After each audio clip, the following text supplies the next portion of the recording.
ಬಹಳ ವಿಶೇಷವಾಗಿ ಇವತ್ತು ಟಾರ್ಗೆಟ್ ಸೌತ್ ಅನ್ನುವ ರೀತಿಯಲ್ಲಿ ಅಮಿತ್ ಶಾ ಅವರು ಕರ್ನಾಟಕಕ್ಕೆ ಲಗ್ಗೆ ಇಟ್ಟಿದ್ದಾರೆ. ನನಗೆ ಬಹಳ ಇಂಟ್ರೆಸ್ಟಿಂಗ್ ಅನ್ಸಿದೆ ಏನು ಅಂತಂದ್ರೆ, ಕಲಬುರಗಿಗೆ ಮಾನ್ಯ ಪ್ರಧಾನಮಂತ್ರಿಗಳು ನರೇಂದ್ರ ಮೋದಿ ಅವರು ಬಂದರು.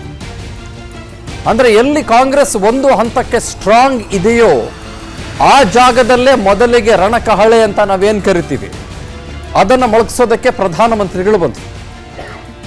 ಇವಾಗ ಬೆಂಗಳೂರು ಗ್ರಾಮಾಂತರ, ನಿಮಗೆ ಗೊತ್ತಿರೋ ಹಾಗೆ ಕಳೆದ ಸಲದ ಲೋಕಸಭಾ ಚುನಾವಣೆಯಲ್ಲಿ ಬೆಂಗಳೂರು ಗ್ರಾಮಾಂತರ ಒಂದನ್ನು ಹೊರತುಪಡಿಸಿ ಕಾಂಗ್ರೆಸ್ಸು ತನ್ನ ಪ್ರಾಬಲ್ಯವನ್ನ ಬೇರೆ ಎಲ್ಲಿಯೂ ಕೂಡ ಸಾಬೀತುಪಡಿಸ್ಕೊಳ್ಳೋಕ್ಕೆ ಸಾಧ್ಯ ಆಗಲಿಲ್ಲ. ಮತ್ತು ಬಿಜೆಪಿಗೆ ಒಂದು ಬಹಳ ದೊಡ್ಡ ಮಟ್ಟದ ಆಲೋಚನೆ ಏನಿದೆ ಅಂತಂದ್ರೆ, ಈ ಹಳೆ ಮೈಸೂರು ಭಾಗದಲ್ಲಿರುವ ಒಕ್ಕಲಿಗ ಹಾರ್ಟ್ಲ್ಯಾಂಡ್ ಅಂತ ನಾವೇನು ಕರಿತೀವಿ, ಅಲ್ಲಿ ಬಿಜೆಪಿ ಒಂದು ಸ್ವಲ್ಪ ಇನ್ರೋಡ್ಸ್ ಮಾಡ್ಕೊಳ್ಬೇಕಾಗಿದೆ. ಅದು JDSಗೆ ಇರುವಷ್ಟು ಸುಲಭ ಅಥವಾ ಕಾಂಗ್ರೆಸ್ಗೆ ಇರಬಹುದಾದಷ್ಟು ಇನ್ನೂ ಚೂರು ಸುಲಭ ಖಂಡಿತವಾಗ್ಲೂ ಕೂಡ ಬಿಜೆಪಿಗಿಲ್ಲ. ಆ ಕಾರಣಕ್ಕೇನೆ ಏನು ಮಾಡಿಕೊಂಡ್ರು, ಮಂಜುನಾಥ್ ಅವರನ್ನ ಒಂದು ರೀತಿ ಸಿಂಬಲ್ ಎಕ್ಸ್ಚೇಂಜ್ ಪ್ರೋಗ್ರಾಮ್ ಅಂತ ಒಂದು ಹೊಸ ಸ್ಟ್ರಾಟಜಿ ಕಂಡು ಹಿಡಿದ್ಬಿಟ್ಟು ನಮಗೆ ಈ ಬೆಂಗಳೂರು ನಗರದ ಬಿಜೆಪಿ ಓಟ್ಗಳು ಕೂಡ ಬರ್ತವೆ, ಬೆಂಗಳೂರು ಸೌತು, ಆನೇಕಲ್ಲು, RR ನಗರ ಇದೆಲ್ಲ ಓಟ್ಗಳು ಕೂಡ ಬರ್ತವೆ, ಆಮೇಲೆ JDS ಓಟ್ಗಳು ಕೂಡ ನಾವು ಗ್ರಾಮಾಂತರದ ಭಾಗಕ್ಕೆ ಹೋದ್ರೆ ಬರುತ್ತೆ ಅನ್ನುವ ಕಾರಣಕ್ಕಾಗಿ ಅವರನ್ನ ಸಾಮಾನ್ಯವಾಗಿ ಮಗಳನ್ನು ಕೊಡೋದಕ್ಕೆ ಕೇಳಿದ್ದೀವಿ, ಆದರೆ ಅಳಿಯನನ್ನೇ ಕೊಟ್ಟರು ಇಲ್ಲಿ. ಹಾಗಾಗಿ ಡಾಕ್ಟರ್ CN ಮಂಜುನಾಥ್ ಅವರನ್ನ ಬಿಜೆಪಿ ಕಣಕ್ಕಿಳಿಸಿದೆ. ಆ ಜಾಗದಲ್ಲಿ ಚನ್ನಪಟ್ಟಣದಲ್ಲಿ ರೋಡ್ ಶೋ ನಡೀತಾ ಇದೆ ಅಮಿತ್ ಶಾ ಅವರದ್ದು. ಇವಾಗ ನೀವು ಗಮನಿಸಿದ್ರೆ ಇದಕ್ಕೆ ಇನ್ನೊಂದಿಷ್ಟು ಟಕ್ಕರ್ ಕೊಡೋದಕ್ಕೆ ಅಥವಾ ಒಂದು ಸ್ವಲ್ಪ ಇದಕ್ಕೆ ಕಾಂಪಿಟೇಷನ್ ಕೊಡೋದಕ್ಕೆ ನೆನ್ನೆ ಮೊನ್ನೆ ಎಲ್ಲ ಮಾತನಾಡ್ತಾ ಇದ್ದಂಥ ಮತ್ತು ಇವತ್ತು ಕೂಡ ಚರ್ಚೆ ಮಾಡಿದಂಥ ಮಾನ್ಯ ಮುಖ್ಯಮಂತ್ರಿಗಳಾದಿಯಾಗಿ ಉಪಮುಖ್ಯಮಂತ್ರಿಗಳಾದಿಯಾಗಿ ಸುಮಾರು ಜನ, ಅಲ್ರೇ 8 ಜನ ಒಕ್ಕಲಿಗರಿಗೆ ನಾವಲ್ವೇನ್ರಿ ಸ್ಥಾನ ಕೊಟ್ಟಿದ್ದು ಅಂತ. ಇನ್ನೊಂದು ಅಹಿಂದ ಪಾಲಿಟಿಕ್ಸು, ಅದರ ಜೊತೆಗೆ ಸಿದ್ದರಾಮಯ್ಯನವರಂತೂ ನಾವಿನಿರ್ಬೇಕಾ ಬೇಡವಾ ಅನ್ನೋ ರೀತಿಯ ಎಮೋಷನಲ್ ರಾಜಕಾರಣ. ಸೊ ಇದೆಲ್ಲ ಬಹಳ ಚೆನ್ನಾಗಿ ನಡೀತಾ ಇದೆ. ಸೊ ಟಾಕಿಂಗ್ ಪಾಯಿಂಟ್ ಆಫ್ ಈ ಸಲದ ಲೋಕಸಭಾ ಚುನಾವಣೆ ಯಾವುದಪ್ಪ ಅಂತಂದರೆ ಅದು ಬೆಂಗಳೂರು ಗ್ರಾಮಾಂತರ. ಕಳೆದ ಸಲ ಅದು ಮಂಡ್ಯ ಆಗಿತ್ತು, ಈ ಸಲ ಅದು ಬೆಂಗಳೂರು ಗ್ರಾಮಾಂತರವಾಗಿದೆ. ಏನೋ ನಾಳೆ ಬೆಳಗ್ಗೆ ಮಂಡ್ಯಕ್ಕೆ ಸಂಬಂಧಪಟ್ಟಂತೆ ಸುಮಲತಾ ಅವರು ಕಾಳಿಕಾಂಬ ದೇವಸ್ಥಾನದಲ್ಲಿ ಏನೋ ಅನೌನ್ಸ್ಮೆಂಟ್ ಮಾಡ್ತಾರಂತೆ, ಅಲ್ಲಿ ತನಕ ಮಂಡ್ಯದ ಏನು ಕಥೆ ಅಂತ ಕಾದು ನೋಡೋಣ. ಇರಲಿ, ಇದು ಒಂದನೇ ಫ್ಯಾಕ್ಟ್ರು. ಎರಡನೇ ಫ್ಯಾಕ್ಟ್ರ್ ಏನು ಅಂತಂದರೆ, ಬಿಜೆಪಿ ಈ ಪ್ರಬಲ ಒಕ್ಕಲಿಗ ನಾಯಕರನ್ನ ಬೆಳೆಸಬೇಕು ಅಂತ ಪ್ಲ್ಯಾನ್ ಮಾಡ್ಕೊಳ್ತು. CT ರವಿಯವರಾದಿಯಾಗಿ, ಅಶ್ವಥ್ ನಾರಾಯಣ ಅವರಾದಿಯಾಗಿ ನೀವು ರಾಮನಗರ ನೋಡ್ಕೊಳ್ಳಿ ಅಂದ್ಬಿಟ್ರು. ವಿರೋಧ ಪಕ್ಷದ ನಾಯಕರನ್ನಾಗಿ R ಅಶೋಕ್ ಅವ್ರನ್ನ ಮಾಡಿದ್ರು. ಅವ್ರನ್ನೂ ಕೂಡ ಒಕ್ಕಲಿಗ ಸ್ಟಾಲ್ ವಾರ್ಟ್ ಲೀಡರ್ ಅನ್ನೋ ಥರದಲ್ಲಿ ಬಿಂಬಿಸೋದಕ್ಕೆ ಪ್ರಯತ್ನ ಪಟ್ಟರು. But that was unsuccessful, totally unsuccessful. ಅದು ಭಾಳ ಚೆನ್ನಾಗಿ BJP ಅವ್ರಿಗೆ ಗೊತ್ತು. ಹಾಗಾಗಿ ಏನು ಮಾಡಿದ್ರು, ಬ್ಯಾಡ್ ಬಿಡಿ ಅತ್ಲಾಗೆ ಅಂದ್ಬಿಟ್ಟು ಕುಮಾರಸ್ವಾಮಿ ಅವ್ರನ್ನ ಕೈ ಹಿಡ್ಕೊಂಡ್ಬಿಟ್ರು. ಒಂದು ಕಡೆ ಲಿಂಗಾಯತ ಲೀಡರ್ಶಿಪ್ ಇದ್ದೇ ಇದೆ BJP ಅವರಿಗೆ, ಮತ್ತೊಂದು ಕಡೆ ಅವರಿಗೆ ಸ್ಟಾಂಚ್ ಒಕ್ಕಲಿಗ ಲೀಡರ್ಶಿಪ್ ಬೇಕೇ ಬೇಕು, ಅದು ಹಳೆ ಮೈಸೂರು ಭಾಗದಲ್ಲಿ. But they themselves are not able to go into the inroads, ಗೊತ್ತಾಯ್ತಲ್ಲ. ಹಾಗಾಗಿ ಕುಮಾರಸ್ವಾಮಿ ಅವ್ರನ್ನ ಹಿಡ್ಕೊಂಡಿದ್ದಾರೆ ಒಕ್ಕಲಿಗ ಲೀಡರ್ಶಿಪ್ ಅಂತ. ಇದೆಲ್ಲವೂ ಕೂಡ ಸದ್ಯಕ್ಕೆ ನಡೀತಾ ಇರುವ ಚರ್ಚೆ. ಇದು ಎಷ್ಟರ ಮಟ್ಟಿಗೆ ಹಳೆ ಮೈಸೂರು ಭಾಗದ ಜನರನ್ನ, ಬೆಂಗಳೂರು ಗ್ರಾಮಾಂತರ ಭಾಗದ ಜನರನ್ನ ವೋಟ್ ಹಾಕಿಸುವತ್ತ ಮುನ್ನುಗ್ಸತ್ತೆ. Let us debate this is we point with Chandan Sharma. ನಿಮ್ಮೊಟ್ಟಿಗೆ ನಾನು ಚಂದನ್ ಶರ್ಮಾ. 4 ಜನ ಗೆಸ್ಟ್ಗಳು ಚರ್ಚೆಯಲ್ಲಿ ಜಾಯ್ನ್ ಆಗಿದ್ದಾರೆ. ನಾನು ಬಹಳ ಇಂಟ್ರೆಸ್ಟಿಂಗ್ ಗೆಸ್ಟ್ ಒಬ್ಬರನ್ನ ಪರಿಚಯಿಸ್ತೇನೆ, ನಿಮ್ಗೆ ಗೊತ್ತಿರೋರೇನೆ. ಅವರು ತಲಕಾಡು ಚಿಕ್ಕರಂಗೇಗೌಡರು, ಇತಿಹಾಸ ತಜ್ಞರು. ಯಾಕೆ ಅವರಿದ್ದಾರೆ ಇವತ್ತಿನ ಚರ್ಚೆಯಲ್ಲಿ ಅಂತಂದರೆ, ಇದು ಹೇಗೆ ಪರಿಣಾಮ ಬೀರಬಲ್ಲದು ಹಾಗಾದರೆ ಹಳೆ ಮೈಸೂರು ಭಾಗದ ಒಕ್ಕಲಿಗ ಹಾರ್ಟ್ಲ್ಯಾಂಡ್ ಅಂತ ಕರೆಸಿಕೊಳ್ಳುವ ಜನರ ಹೃದಯದ ಮೇಲೆ, ಅದರ ಬಗ್ಗೆ ನಾನು ಅವರ ಹತ್ರ ಮಾತನಾಡಬೇಕು. ಸರ್ ನಮಸ್ಕಾರ. ನಮಸ್ಕಾರ. ಹಾಗೆ ನಮ್ಮೊಟ್ಟಿಗೆ ಶತಬೀಶ್ ಶಿವಣ್ಣ ಇದ್ದಾರೆ. He is A lawyer by profession, ಕಾಂಗ್ರೆಸ್ನ ವಕ್ತಾರರು ಜಾಯ್ನ್ ಆಗಿದ್ದಾರೆ. ಶತಬೀಶ್ ಅವ್ರನ್ನ ವೆಲ್ಕಮ್ ಮಾಡ್ಕೊಳ್ಳೋಣ. ಶತಬೀಶ್ ನಮಸ್ಕಾರ, ವೆಲ್ಕಮ್ ಟು ಯು. ಹಾಗೆ ನಮ್ಮೊಟ್ಟಿಗೆ ನಮ್ಮ ಎಡಗಡೆ ಭಾಗದಲ್ಲಿ BJP ವಕ್ತಾರರಿದ್ದಾರೆ ಅಶೋಕ್ ಗೌಡ್ರು, ಅವ್ರನ್ನೂ ಕೂಡ ನಾನು ಬಹಳ ಪ್ರೀತಿಯಿಂದ ಸ್ವಾಗತ ಮಾಡ್ತಾ ಇದ್ದೇನೆ. ಸಮೀವುಲ್ಲಾ ಸಾಹೇಬ್ರಿದ್ದಾರೆ. ಸಮೀವುಲ್ಲಾ ಸರ್ ನಮಸ್ತೆ. ಭಾಳ ಜನ ಮಾತಾಡಿದ್ದಾರೆ ಇದ್ರ ಬಗ್ಗೆ, ಒಂದಿಷ್ಟು ಇಂಟ್ರೆಸ್ಟಿಂಗ್ ಬೈಟ್ಸ್ಗಳಿದ್ದಾವೆ ನಮ್ಮ ಹತ್ರ. Let us listen. ಕುಮಾರಸ್ವಾಮಿ ಗೆಲ್ಲಿಸುವಾಗ ಏನಾಗಿತ್ತು ನಿಮ್ ಜಾತಿ ಎಲ್ಲೋಗಿತ್ತು ಅವತ್ ಏನಾಗಿತ್ತು ನಾವು 8 ಜನ ಒಕ್ಕಲಿಗರಿಗೆ ಈ ಬಾರಿ ಕಾಂಗ್ರೆಸ್ ಪಕ್ಷದ ಟಿಕೆಟ್ ಅನ್ನ ಈ ರಾಜ್ಯದಲ್ಲಿ ನಾವು ಕೊಟ್ಟಿದ್ದೇವೆ ಬಿಜೆಪಿ ಅಷ್ಟು ಕೊಡಕ್ಕಾಗಲಿಲ್ಲ ಕಳೆದವರು ಒಂದೇ ಕುಟುಂಬದಿಂದ 3 ಜನಕ್ಕೆ ನಿಲ್ಲಿಸಿದ್ದಾರೆ ಬೇರೆ ಬೇರೆ ಪಾರ್ಟಿಯಿಂದ ನಿಲ್ಲಿಸಿದ್ದಾರೆ ಈ ಮುಂದಕ್ಕೆ ದಳದಲ್ಲಿ ಯಾಕೆ ಇರ್ಬೇಕು ನಿಮ್ಮ ಹಳ್ಳಿನೇ ನೀವು ಬಿಜೆಪಿಯಿಂದ ನಿಲ್ಲಿಸಿದ ಮೇಲೆ ನಿಮ್ ಪಾರ್ಟಿ ಚಿಹ್ನೆಗೆ ಬೆಲೆ ಇಲ್ಲ ನಿಮ್ಗೂ ಬೆಲೆ ಇಲ್ಲ ಅನ್ನೋದು ಆಯ್ತು ಅನ್ನೋದು ಇದಕ್ಕಿಂತ ಸಾಕ್ಷಿ ಇನ್ನೊಂದು ಬೇಕಾಗಿಲ್ಲ ಅದರಿಂದ ಒಂದಕ್ಕೆ ದಳ ಇರುವುದಿಲ್ಲ ಅದರಿಂದ ಕಾರ್ಯಕರ್ತರು ಏನು ನೀವು ತೀರ್ಮಾನ ಮಾಡಿದ್ದೀರಿ ಮುನೇಗೌಡರು ಬಹಳ ಸೂಕ್ತ ಕಾಲದಲ್ಲಿ ಸೂಕ್ತ ತೀರ್ಮಾನವನ್ನ ಮಾಡಿದ್ದಾರೆ ಮೈಸೂರು ಕೊಡಗು ಕ್ಷೇತ್ರದಲ್ಲಿ ಒಕ್ಕಲಿಗರೇ ಜಾಸ್ತಿ ಇರ್ತಕ್ಕಂಥ ಕ್ಷೇತ್ರ ಇದು ಒಕ್ಕಲಿಗರನ್ನೇ ತಪ್ಪಿಸ್ಬಿಟ್ಟು ಈಗ ಅರಸು ಮನೆತನದವರು ಕೊಟ್ಟಿದ್ದಾರೆ ಯಾರಿಗೆ ತಪ್ಪಿಸಿರೋದು ಒಕ್ಕಲಿಗರಿಗೆ ನನಗೆ ಈಗ 77 ವರ್ಷ ನನಗೆ ಇನ್ನೂ 4 ವರ್ಷ ಟೈಮ್ ಇದೆ 4 ವರ್ಷ ಟೈಮ್ ಅಂತಂದ್ರೆ 81 82 ಆಗ್ಬಿಡ್ತದೆ ಆರೋಗ್ಯನೂ ಇರೋದಿಲ್ಲ ಹರ್ಷದಿಂದ ಕೆಲಸ ಮಾಡಕ್ಕಾಗಲ್ಲ ವಿತ್ ಎಂಥೂಸಿಯಂ ಕೆಲಸ ಮಾಡಕ್ಕಾಗತ್ತಾ ವರುಣಾ ಕ್ಷೇತ್ರದಿಂದ ನಾನು ಮಾದೇವಪ್ಪನ ಪರಿಚಯ ನಾನು ನಿಮ್ ಪ್ರತಿನಿಧಿ ಯತೀಂದ್ರ ಮಾಜಿ MLA ನಾವೆಲ್ಲ ಇರುವಾಗ 60,000 ಲೀಡ್ ಬರ್ಬೇಕಲ್ವಾ ಪಟೇಲ್ರೆ ನೀವೆಲ್ಲ 60,000 ಲೀಡ್ ಗೆಲ್ಸ್ಕೊಟ್ರೆ ನನಗೆ ಸಂತೋಷ ಆಗ್ತದೆ ನನ್ನನ್ನ ಯಾರು ಕೂಡ ಹುಟ್ಟಕ್ಕಾಗಲ್ಲ मैं उनको पूछने आया हूं जब आपकी सरकार थी यूपीए की सरकार थी 10 साल तक यूपीए की सरकार चली आपने कर्नाटक के लिए क्या करा हिसाब देना चाहिए या नहीं देना चाहिए उनको जोर से बोलो देना चाहिए या नहीं देना चाहिए मगर मैं हिसाब लेकर आया हूं भले वो न दे कर्नाटक की जनता को मैं बताना चाहता हूं 10 साल तक यूपीए की सरकार चली 10 साल में मनमोहन सरकार ने कर्नाटक को सिर्फ 1,42,000 करोड़ रुपया दिया था कितना दिया था 1,42,000 करोड़ और नरेंद्र मोदी जी ने कितना दिया 4,91,000 करोड़ 3 गुना ज्यादा पैसा नरेंद्र मोदी जी ने ಭಾಳ ಇಂಟ್ರೆಸ್ಟಿಂಗ್ ಫ್ಯಾಕ್ಟರ್ ಒಂದು ಮಾನ್ಯ ಸಿದ್ದರಾಮಯ್ಯನವರು ಹೇಳಿದ್ದು 60,000 ಲೀಡ್ ಕೊಡಿಸ್ಬಿಟ್ರೆ ಮೈಸೂರು ಕೊಡಗು ಭಾಗದಲ್ಲಿ ನನ್ನನ್ನು ಯಾರು ಮುಟ್ಟಕ್ಕಾಗೋದಿಲ್ಲ ಅಂದ್ರೆ ಏನು ಕಥೆ ಲೋಕಸಭಾ ಚುನಾವಣೆ ಆದಮೇಲೆ ಏನು ವಿಷಯ ಏನೇನೋ ಒಂದಿಷ್ಟು ವಿಷಯಗಳನ್ನು ಭಾಷಣದ ಒಳಗೆ ಭಾಷಣದ ಹೊರಗೆ ಕಾಂಗ್ರೆಸ್ನ ದೊಡ್ಡ ದೊಡ್ಡ ಅಗ್ರಜ ನಾಯಕರೇ ಬಿಟ್ಕೊಟ್ಟಂಗೆ ಕಾಣಿಸ್ತಾ ಇದೆ ಅಂತ ಅನ್ನಿಸ್ತಾ ಇದೆ ಇಲ್ಲಿ ರವಿಚಂದ್ರ ಅವರು JDSನ ವಕ್ತಾರರು ಕೂಡ ಜಾಯ್ನ್ ಆಗಿದ್ದಾರೆ ಅವ್ರನ್ನು ಕೂಡ ವೆಲ್ಕಮ್ ಮಾಡ್ಕೊಳ್ತಾ ಇದ್ದೀನಿ ನಮಸ್ಕಾರ sir very lovely warm welcome to you ನಮಸ್ಕಾರ ನಮಸ್ತೆ ಓಕೆ ನಾನು ಸಮೀವುಲ್ಲಾ ಸರಿಂದ ಶುರು ಮಾಡ್ತೇನೆ ಹೆಂಗೆ ವರ್ಕೌಟ್ ಆಗ್ಬೋದು ಸರ್ ಇದು ಈ ಸಲದ ಈ ಒಕ್ಕಲಿಗ ಹಾರ್ಟ್ಲ್ಯಾಂಡಿನ ಪಾಲಿಟಿಕ್ಸು ಯಾರ ಪರವಾಗಿ ಒಲವು ಹೆಚ್ಚಿಗೆ ಕಾಣಿಸಬಹುದು ಅಂತ ತಮಗನ್ಸುತ್ತೆ ಇದು ಈ ಹಳೆ ಮೈಸೂರು ಕದನ ಇದೆಯಲ್ಲ ಇತಿಹಾಸ ತೆಗೆದು ಇಲ್ಲೇ ಇದ್ದಾರೆ ಮೈಸೂರು ಯುದ್ಧ ಅಂತ ಮೈಸೂರು ಯುದ್ಧಗಳು 1 2 3 4 ಯುದ್ಧಗಳಾಗ್ತವೆ ಅದೇ ಥರ ಆಧುನಿಕ ಭಾರತದಲ್ಲೂ ಕೂಡ ಇತಿಹಾಸ ಹೇಗೆ ಪುನರಾವರ್ತನೆ ಆಗುತ್ತೆ ಅನ್ನೋದಕ್ಕೆ ಈ ಒಂದು ರಾಜಕಾರಣ ನಡೀತಿದೆಯಲ್ಲ ಹಳೆ ಮೈಸೂರಲ್ಲಿ ಅದೇ ಸಾಕ್ಷಿ ಅದು ಮೈಸೂರು ಯುದ್ಧನೇ ಆ ರೇಂಜಿನ ಜಟಾಪಟಿ ನಡೀತಿದೆ ಹಳೆ ಮೈಸೂರು ಭಾರತೀಯ ಜನತಾ ಪಕ್ಷದ ಪಾಲಿಗೆ ಒಂದು ರೀತಿಯಲ್ಲಿ ಅಗ್ನಿ ಪರೀಕ್ಷೆ ಮತ್ತು ಹೊಸದಾಗಿ ತನ್ನ ವ್ಯಾಪ್ತಿಗೆ ಒಂದು ಸಾಮ್ರಾಜ್ಯವನ್ನ ಸೇರಿಸಿಕೊಳ್ಳಬೇಕು ಅನ್ನುವ ತವಕ ಅದಕ್ಕೋಸ್ಕರ ಅವರು JDS ಜೊತೆ ಕೈ ಹಾಕಿದ್ರೂ ಕೂಡ ಕಳೆದ ವಿಧಾನಸಭೆ ಚುನಾವಣೆಯಲ್ಲಿ ಪಡೆದುಕೊಂಡಂತಹ ಮತಗಳನ್ನ ಗಮನಿಸಿದರೆ ನಾಯಕರಿಲ್ಲದೆ ಹೋದರೂ ಕೂಡ ಬಲಿಷ್ಠವಾದ ತಾವು ಮಾತಾಡ್ಬೇಕಾದ್ರೆ ಹೇಳಿದ್ರಿ CT ರವಿ ಮಾಡಿದ್ದೇನು ಶೋಭಾ ಕರಂದ್ಲಾಜೆ ಅವ್ರು ಮಾಡಿದ್ದೇನು ಅನ್ನೋ ಪ್ರಶ್ನೆಯನ್ನು ಎತ್ತಿದ್ರಿ ನಾಯಕರಿಲ್ಲದೆ ಹೋದರೂ ಕೂಡ BJP ವೋಟರ್ಸ್ ಡೆವಲಪ್ ಆಗ್ತಿದ್ದಾರೆ ಲಾಸ್ಟ್ ಅಸೆಂಬ್ಲಿನಲ್ಲಿ 24,60,429 ಮತಗಳು ಹಳೆ ಮೈಸೂರಲ್ಲಿ BJPಗೆ ಬಿದ್ದಿವೆ JDSಗೆ 30,35,000 ಮತಗಳು ಓಲ್ಡ್ ಮೈಸೂರಲ್ಲಿ ಬಿದ್ದಿವೆ ಡಿಫ್ರೆನ್ಸ್ ಬರೀ ಕೇವಲ ನಿಮಗೆ 5 ಲಕ್ಷ 6 ಲಕ್ಷ ಅಷ್ಟೇ ಡಿಫ್ರೆನ್ಸ್ ಓವರಾಲ್ ಟೋಟಲ್ ಹಳೆ ಮೈಸೂರಲ್ಲಿ ಒಟ್ಟು ಆಯಾ ಪಕ್ಷಗಳಿಗೆ ಬಿದ್ದ ಇದು ನೋಡಿದ್ರೆ ಇದು ಜಾಸ್ತಿ ಸ್ಟ್ರಾಂಗ್ ಆಗಿ ಬಿಜೆಪಿ ಬೆಳೆದಕ್ಕೆ ಸ್ಕೋಪ್ ಇರೋದ್ರಿಂದಲೇ ಪ್ರಚಾರ ಕೂಡ ಅಲ್ಲಿಂದಲೇ ಆರಂಭ ಆಗಿದೆ.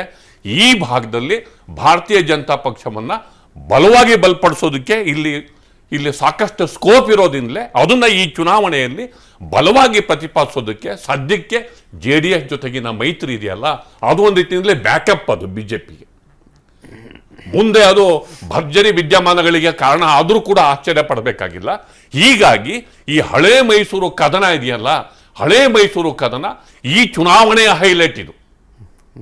ಇಡೀ ಈ ಸಮರ ಲೋಕಸಭಾ ಚುನಾವಣೆ ಕರ್ನಾಟಕದಲ್ಲಿ ಏನಾಗ್ತಿದೆ, ಇದೇ ಚುನಾವಣೆ ಲೋಕಸಭಾ ಚುನಾವಣೆಯನ್ನ ಎಷ್ಟು ಭರ್ಜರಿ ಫೈಟ್ ಮಾಡ್ತಿದ್ದಾರೆ ಅಂದ್ರೆ ಲೋಕಲ್ ಎಲೆಕ್ಷನ್ಸ್ಗಳ ತರ ಫೈಟ್ ಮಾಡ್ತಿದ್ದಾರೆ. ಸಾಮಾನ್ಯವಾಗಿ ತಾಲೂಕು ಹೆಡ್ ಕ್ವಾರ್ಟರ್ಸ್ ಅಲ್ಲಿ ಹೋಗಿ ಕ್ಯಾಂಪೇನ್ ಮಾಡ್ಕೊಂಡು ಹೋಗುವಂಥವ್ರು ಹಳ್ಳಿಗಳಿಗೆ ಲೋಕಸಭಾ ಕ್ಯಾಂಡಿಡೇಟ್ಗಳು ತಿರುಗ್ತಾ ಇದ್ದಾರೆ. ಆ ಪರಿಸ್ಥಿತಿ, ಅಷ್ಟೊಂದು ಆವೇಗ, ಅಷ್ಟೊಂದು ಜಟಾಪಟಿ, ಅಷ್ಟೊಂದು ಭರ್ಜರಿ ಫೈಟು ಅಂತ ಶಬ್ದ ಬಳಸ್ತಿರಲ್ಲ, ಭಾರಿ ಜಟಾಪಟಿ ಫೈಟು ಅಂತ, ಆ ಮಟ್ಟದ ರಾಜಕಾರಣ ಹಳೆ ಮೈಸೂರಲ್ಲಿ ಬರ್ತಿದೆ. ಅಂದರೆ ಶತಾಯ ಇವತ್ತು ಅಮಿತ್ ಶಾ ಅವರು ಹೇಳಿದ್ದಾರೆ, ಒಂದು ಮೇಜರ್ ಪಾಯಿಂಟ್ ಹೇಳಿದ್ದಾರೆ, 60% ವೋಟ್ ಅವರ ಶಕ್ತಿ ಕೇಂದ್ರದ ಸಮಾವೇಶದಲ್ಲಿ 2014ರಲ್ಲಿ 43%, 2019ರಲ್ಲಿ 51%, ಈ ಬಾರಿ 60% ವೋಟ್. ಓಕೆ, 60% ವೋಟ್ ಅಂದ್ರೆ BJP JDS plus 10% vote Congress ಇಂದ ಕಿತ್ಕೊಳ್ಳಿ ಅಂತ. ಕಾಂಗ್ರೆಸ್ ಇಂದ 10% ವೋಟನ್ನ ಕಿತ್ಕೊಳ್ಳಿ. ಹೀಗಾಗಿ ಒಂದು ಫಾರ್ಮುಲಾನ, ಓಟಿನ ಫಾರ್ಮುಲಾವನ್ನ ವರ್ಕೌಟ್ ಮಾಡೋದಕ್ಕೆ ಬಿಜೆಪಿಯಲ್ಲಿ ಪ್ರಯತ್ನವನ್ನ ಪಡ್ತಾ ಇದೆ. ಅದಕ್ಕೋಸ್ಕರನೇ ಈ ರ್ಯಾಲಿಯನ್ನ ರೂಪಿಸಲಾಗಿದೆ. ಇದು ಸಾಕಷ್ಟು ಚರ್ಚೆಗೆ ಹಳ್ಳಿಗಳಲ್ಲಿ, ಮನೆಗಳಲ್ಲಿ, ಕಟ್ಟೆಗಳ ಮೇಲೆ, ಹಳೆ ಮೈಸೂರಿನಲ್ಲಿ ದೊಡ್ಡ ಚರ್ಚೆಗೂ ಕೂಡ, ಮತ್ತು ವಿಶಿಷ್ಟವಾದ ರಾಜಕೀಯ, ನಮ್ಮ ಇತಿಹಾಸ ತಜ್ಞರಿಗೆ ಗೊತ್ತು, ವಿಶಿಷ್ಟವಾದ ರಾಜಕೀಯ ಜಾಗೃತಿ ಅಂತಾರು ಅನ್ನಿ, ರಾಜಕೀಯ ಪ್ರಜ್ಞೆ ಅಂತಾರು ಅನ್ನಿ, ರಾಜಕೀಯ ವಿಶ್ಲೇಷಣೆ ಅಂತಾರು ಅನ್ನಿ, ಈ ಹಳೆ ಮೈಸೂರಿನ ಎಲ್ಲ ಜಿಲ್ಲೆ, ತಾಲೂಕು, ಹಳ್ಳಿ, ಗ್ರಾಮದ ಕಟ್ಟೆಗಳಲ್ಲಿ ವಿಶಿಷ್ಟವಾದ ರಾಜಕೀಯ ಚರ್ಚೆ ಮತ್ತು ರಾಜಕೀಯ ಸಂಭ್ರಮ, ರಾಜಕೀಯ ಹಬ್ಬ, ರಾಜಕೀಯ ವಿಶ್ಲೇಷಣೆ, ಅವರವರ ಮೂಗಿನ ನೇರಕ್ಕೆ, ಅವರವರ ನಾಲೆಡ್ಜಿಗೆ ಸಂಬಂಧಪಟ್ಟಂತಹ ವಿಚಾರ, ಅಂತಹ ಒಂದು ವಾತಾವರಣಕ್ಕೂ ಕೂಡ ಈ ಚುನಾವಣೆ ಕಾರಣ ಆಗುತ್ತೆ. ರೈಟ್. ಇವೆಲ್ಲದರ ಜೊತೆಗೆ ಬಹಳ ಮುಖ್ಯವಾಗಿ ಈ ದಕ್ಷಿಣದ ದಂಡಯಾತ್ರೆ ಅಂತ ಯಾಕೆ ಹೆಸರಿಟ್ಟಿದ್ದೀವಿ ಅಂತಂದರೆ ನನಗೆ ಭಾಳ ಇಂಟ್ರೆಸ್ಟಿಂಗ್ ಅಂತ ಅನಿಸ್ತು. ಮಾನ್ಯ ಪ್ರಧಾನಮಂತ್ರಿಗಳು ಸಾಮಾನ್ಯವಾಗಿ ಯಾವ ಟೆಲಿವಿಷನ್ ಚಾನಲ್ಗೂ ಕೂಡ ಸಂದರ್ಶನವನ್ನೇ ಕೊಡೋದಿಲ್ಲ. ಆದರೆ ತಮಿಳಿನ ಭಾಳ ಫೇಮಸ್ ನ್ಯೂಸ್ ಚಾನಲ್ ಒಂದು ತಂತಿ ನ್ಯೂಸ್ ಚಾನಲ್ ಅಂತ. ಆ ನ್ಯೂಸ್ ಚಾನಲ್ಗೆ ಸುಮಾರು 1 ಗಂಟೆಗಳ ಕಾಲದ ಸುದೀರ್ಘವಾದ ಸಂದರ್ಶನವನ್ನು ಪ್ರಧಾನಮಂತ್ರಿಗಳು ತಮಿಳುನಾಡಿನ ಸೌತ್ ಇಂಡಿಯನ್ ಅಟೈರ್ನಲ್ಲಿ ಆರಾಮಾಗಿ ಬಹಳ ಯಾವುದೇ ಸಮಸ್ಯೆಗಳಿಲ್ಲದೆ, ಯಾವುದೇ ತೊಡಕುಗಳಿಲ್ಲದೆ ಕೊಟ್ಟಿದ್ದಾರೆ. ಇಲ್ಲಿ ಸುಮಾರು 132 ಸೀಟ್ಗಳು ಇನ್ ದಕ್ಷಿಣ ಭಾರತ ಅಂತನ್ನುವಾಗ ಎಷ್ಟು ಸೀಟ್ಗಳ ಕಡೆಗೆ BJP ಅಥವಾ NDA ಕಣ್ಣಿಟ್ಟಿದೆ ಅಂತನ್ನೋದು ಬಹಳ ಮುಖ್ಯ. ಇಲ್ಲಿ ನಾವು ಹಳೆ ಮೈಸೂರು ಭಾಗದ ಜೊತೆಗೇನೆ most importantly they are trying to make inroads into Telangana, they are trying to make inroads into Tamil Nadu with the likes of Annamalai and others, but ಕೇರಳದಲ್ಲಿ ಅದು ಅವರಿಗೆ ಅಷ್ಟರ ಮಟ್ಟಿಗೆ ಸಾಧ್ಯ ಆಗೋ ಥರದಲ್ಲಿ ಕಾಣಿಸ್ತಾ ಇಲ್ಲ. ಪುದುಚೇರಿಯಲ್ಲಿರೋದು 1 ಲೋಕಸಭಾ ಕ್ಷೇತ್ರ, ಅದರ ಬಗ್ಗೆ ಹೆಚ್ಚಿಗೆ ತಲೆ ಕೆಡಿಸ್ಕೊಂಡಂಗೆ ಕಾಣಿಸ್ತಾ ಇಲ್ಲ. And they are in alliance with TDP in Andhra Pradesh. ಆ ಕಾರಣಕ್ಕೋಸ್ಕರ ನಿಮಗೆ ಈ ದಕ್ಷಿಣ ಭಾರತ ತಗೊಂಡಾಗ strike rate of BJP except Karnataka ಬಿಟ್ಬಿಟ್ರೆ, ನಿಮಗೆ ಕರ್ನಾಟಕ ಒಂದನ್ನು ಬಿಟ್ಬಿಟ್ರೆ ನಿಮ್ಗೆ 5% ಮಾತ್ರ ನಿಮಗೆ ಸ್ಟ್ರೈಕ್ ರೇಟ್ BJP ಅದು. ಅದೇ ನೀವು ಉತ್ತರ ಭಾರತದ ಹಲವು ಕಡೆಗಳನ್ನು ತಗೊಳ್ಳಿ, ನೀವು ಹಿಮಾಚಲ ಪ್ರದೇಶ, ಛತ್ತೀಸ್ಗಢ, ರಾಜಸ್ಥಾನ, ಮಧ್ಯಪ್ರದೇಶ, ಗುಜರಾತ್, ಸುಮಾರು ಒಂದು 237 ಸೀಟ್ಗಳನ್ನು ತಗೊಂಡ್ರೆ strike rate of BJP is nearly 95%. So ಹಾಗಾಗಿ ಇಲ್ಲಿನ ಸ್ಟ್ರೈಕ್ ರೇಟನ್ನು ಇವರು ಜಾಸ್ತಿ ಮಾಡಿಕೊಳ್ಳೇಬೇಕು ದಕ್ಷಿಣ ಭಾರತದಲ್ಲಿ. ಒಂದು ಕರ್ನಾಟಕದಲ್ಲಿ ಸ್ಟ್ರೈಕ್ ರೇಟ್ ಈಗಾಗಲೇ ಭಾಳ ಚೆನ್ನಾಗಿತ್ತು, ಆಲ್ಮೋಸ್ಟ್ 99% ಇತ್ತು. ಯಾಕಂದರೆ ಕಳೆದ ಸಲ ಗೆದ್ದಿದ್ದು ಹಾಸನದಲ್ಲಿ JDS ಒಂದು, ಗ್ರಾಮಾಂತರದಲ್ಲಿ DK ಸುರೇಶ್. ಅವೆರಡನ್ನೂ ಕಬ್ಜಾ ಮಾಡ್ಕೊಳ್ಳೋದಕ್ಕೆ ಈಗ ಪ್ಲ್ಯಾನ್ ಮಾಡ್ಕೊಳ್ತಾ ಇದ್ದಾರೆ. ಯಾಕಂದರೆ ಮೈತ್ರಿ ಇರೋದ್ರಿಂದ ಹಾಸನದಲ್ಲಿ JDS ಗೆದ್ರೆ ಅವ್ರದ್ದೇ ಆಗುತ್ತೆ, ಗ್ರಾಮಾಂತರ ಒಂದು ಟಾರ್ಗೆಟ್ ಮಾಡ್ಕೊಳ್ತಾ ಇದ್ದಾರೆ. So this is a very interesting strategy. ಹಾಗನ್ ಮಾತ್ರಕ್ಕೆ ಎಲ್ಲ ಕಡೆಗಳಲ್ಲೂ ಬಿಜೆಪಿ ಗೆದ್ದುಬಿಡುತ್ತಾ ಅನ್ನೋ ಥರದಲ್ಲಿ ಇದೆಯಾ ಈ ಸಲ? Not really. ಕಾಂಗ್ರೆಸ್ ಕೂಡ ಒಂದಿಷ್ಟು ಮತಗಳನ್ನು ಸೆಳೆದು ಸೀಟ್ ಶೇರಿಂಗನ್ನು ಜಾಸ್ತಿ ಮಾಡ್ಕೊಳ್ಬೋದು ಅನ್ನೋ ಥರದಲ್ಲಿ ಕೆಲವು ಮತ್ತು ಹಲವು ಸರ್ವೆಗಳು ಹೇಳ್ತವೆ. ಅದು ಒಂದು ಪಾರ್ಟ್. ಎರಡನೇ ಪಾರ್ಟ್, ಹಳೆ ಮೈಸೂರು ಭಾಗದ ಬಗ್ಗೆ ನಾನು ಮತ್ತೆ ವಾಪಸ್ ಬರ್ತೇನೆ. ದಕ್ಷಿಣ ಭಾರತದ ಬಿಜೆಪಿಯ ಮತ್ತು ಕಾಂಗ್ರೆಸ್ಸಿನ ರಾಜಕಾರಣದ ಬಗ್ಗೆ ನಾವು ಮಾತಾಡ್ತಾ ಇದ್ದೀವಿ. At the same point in time ಕಾಂಗ್ರೆಸ್ನವರು ಕೂಡ ಸುಮ್ಮನೆ ಕುಳಿತುಕೊಂಡಿಲ್ಲ. ಒಕ್ಕಲಿಗ ಮತಗಳನ್ನು ಸೆಳ್ಕೊಳ್ಳೋದಕ್ಕೆ ಬಹಳ ಪ್ರಯತ್ನಗಳನ್ನು ಮಾಡ್ತಾ ಇದ್ದಾರೆ. It's a part of politics. ನಾನು ಡಾಕ್ಟರ್ ತಲಕಾಡು ಚಿಕ್ಕರಂಗೇಗೌಡರನ್ನ, ಅವರು MA DLitt, I am very very happy to welcome him sir. Welcome to you sir once again. Sir, ಈ ಹಳೆ ಮೈಸೂರು ಭಾಗದ ಈ ಒಕ್ಕಲಿಗರ ನಡುವಿನ ಈ ರಾಜಕೀಯ ಕದನವನ್ನು ತಾವು ಹೇಗೆ ಗಮನಿಸ್ತೀರಿ? ಇತಿಹಾಸ ತಜ್ಞರಾಗಿ ತಾವು ಹೇಗೆ ಗಮನಿಸ್ತೀರಿ? ಮತ್ತು ಜನ ಈ ಥರದ ಎಮೋಷ್ನಲ್ ಟ್ರಾಪ್ಗಳಿಗೆ, ಮಾತುಗಳಿಗೆ, ಚರ್ಚೆಗಳಿಗೆ ಅವರು ಮಾರು ಹೋಗಿಬಿಡ್ತಾರೆ ಅಂತ ತಮಗನ್ಸುತ್ತಾ? ಅಥವಾ ಒಕ್ಕಲಿಗರು ಸ್ಟಾಂಚ್ ಆಗಿ ಒಬ್ಬರನ್ನ ಸಪೋರ್ಟ್ ಮಾಡಬಹುದು ಅಂತ ಅನ್ಸುತ್ತಾ? ತಮಗೇನು ಅನ್ಸುತ್ತೆ overall? What you feel about this? ಈ ಒಕ್ಕಲಿಗರಿಗೆ ರಾಜಕೀಯ ಪ್ರಜ್ಞೆ ಇದೆ, ಇತಿಹಾಸದ ಪ್ರಜ್ಞೆ ಇಲ್ಲ. ಓಕೆ. 654 ವರ್ಷಗಳ ಕಾಲ ಇಡೀ ಭಾರತದಲ್ಲಿ ಸುದೀರ್ಘವಾಗಿ ಆಳ್ವಿಕೆ ಮಾಡಿದಂಥ ತಲಕಾಡು ಗಂಗರ ಕುಡಿಗಳೇ ಒಕ್ಕಲಿಗರು. ಆ ಪ್ರಜ್ಞೆ ಅವ್ರಿಗಿಲ್ಲ.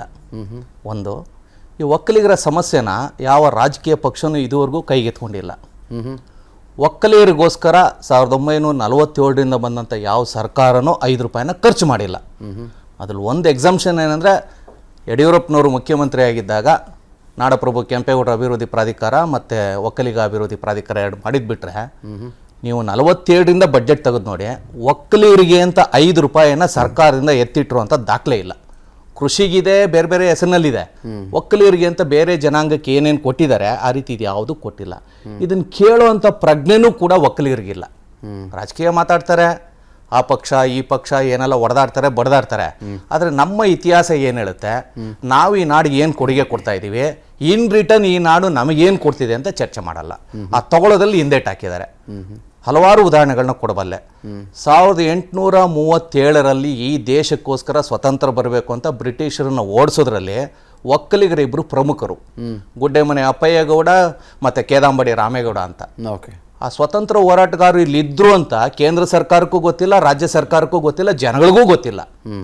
ಸಣ್ಣ, ನಾನಿಲ್ಲಿ ದೊಡ್ಡವರು ಚಿಕ್ಕವರು ಅಂತ ಹೇಳ್ತಾ ಇಲ್ಲ, ಸಣ್ಣ ಪುಟ್ಟ ಸ್ವತಂತ್ರ ಹೋರಾಟಗಾರರನ್ನೆಲ್ಲ ಅಂತಾರಾಷ್ಟ್ರೀಯ ಮಟ್ಟಕ್ಕೆ ತೊಗೊಂಡೋಗ್ಬಿಡ್ತಾರೆ.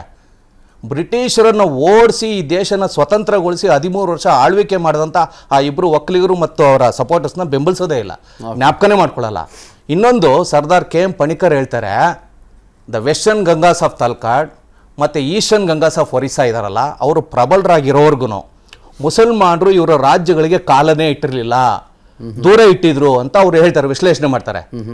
ಇಲ್ಲಿ ನನಗೆ ಆಶ್ಚರ್ಯ ಆಗೋದು, ಉತ್ತರ ಭಾರತದಲ್ಲಿ ಮೊಘಲರ ವಿರುದ್ಧ ಹೋರಾಟ ಮಾಡಿದಂಥ ಉತ್ತರ ಭಾರತದ ರಾಜರುಗಳನ್ನ ದೊಡ್ಡ ದೊಡ್ಡ ಅಂತಾರಾಷ್ಟ್ರೀಯ ಮಟ್ಟದ ಹೀರೋಗಳು ಅಂತಾರೆ. ಆ ಮೊಘಲರು ಅಥವಾ ಮುಸಲ್ಮಾನರು ಇಲ್ಲಿ ಕಾಲಿಡಕ್ಕೆ ಬಿಟ್ಟಿರಲಿಲ್ಲ, ಆ ವೀರರನ್ನ ನೆನೆಯೋದೇ ಇಲ್ಲ. ಓಕೆ. ದುರಂತ ನೋಡಿ, ಅವ್ರ ಜೊತೆ ಹೋರಾಟ ಮಾಡಿದವರು ಹೀರೋಗಳು, ಅವ್ರು ಇಲ್ಲಿ ಬರಲೇಬಾರ್ದರೆ ಅದು ಹೆಂಗೆ ಬರ್ತಾರೆ ನಾನು ನೋಡೇ ಬಿಡ್ತೀನಿ ಅಂತೇಳಿ ತಡೆದ್ರಲ್ಲ, ಅವ್ರು ಜೀರೋಗಳು. ಸೊ ಈ ರೀತಿಯ ವೈರುಧ್ಯಗಳಿದ್ದಾವೆ.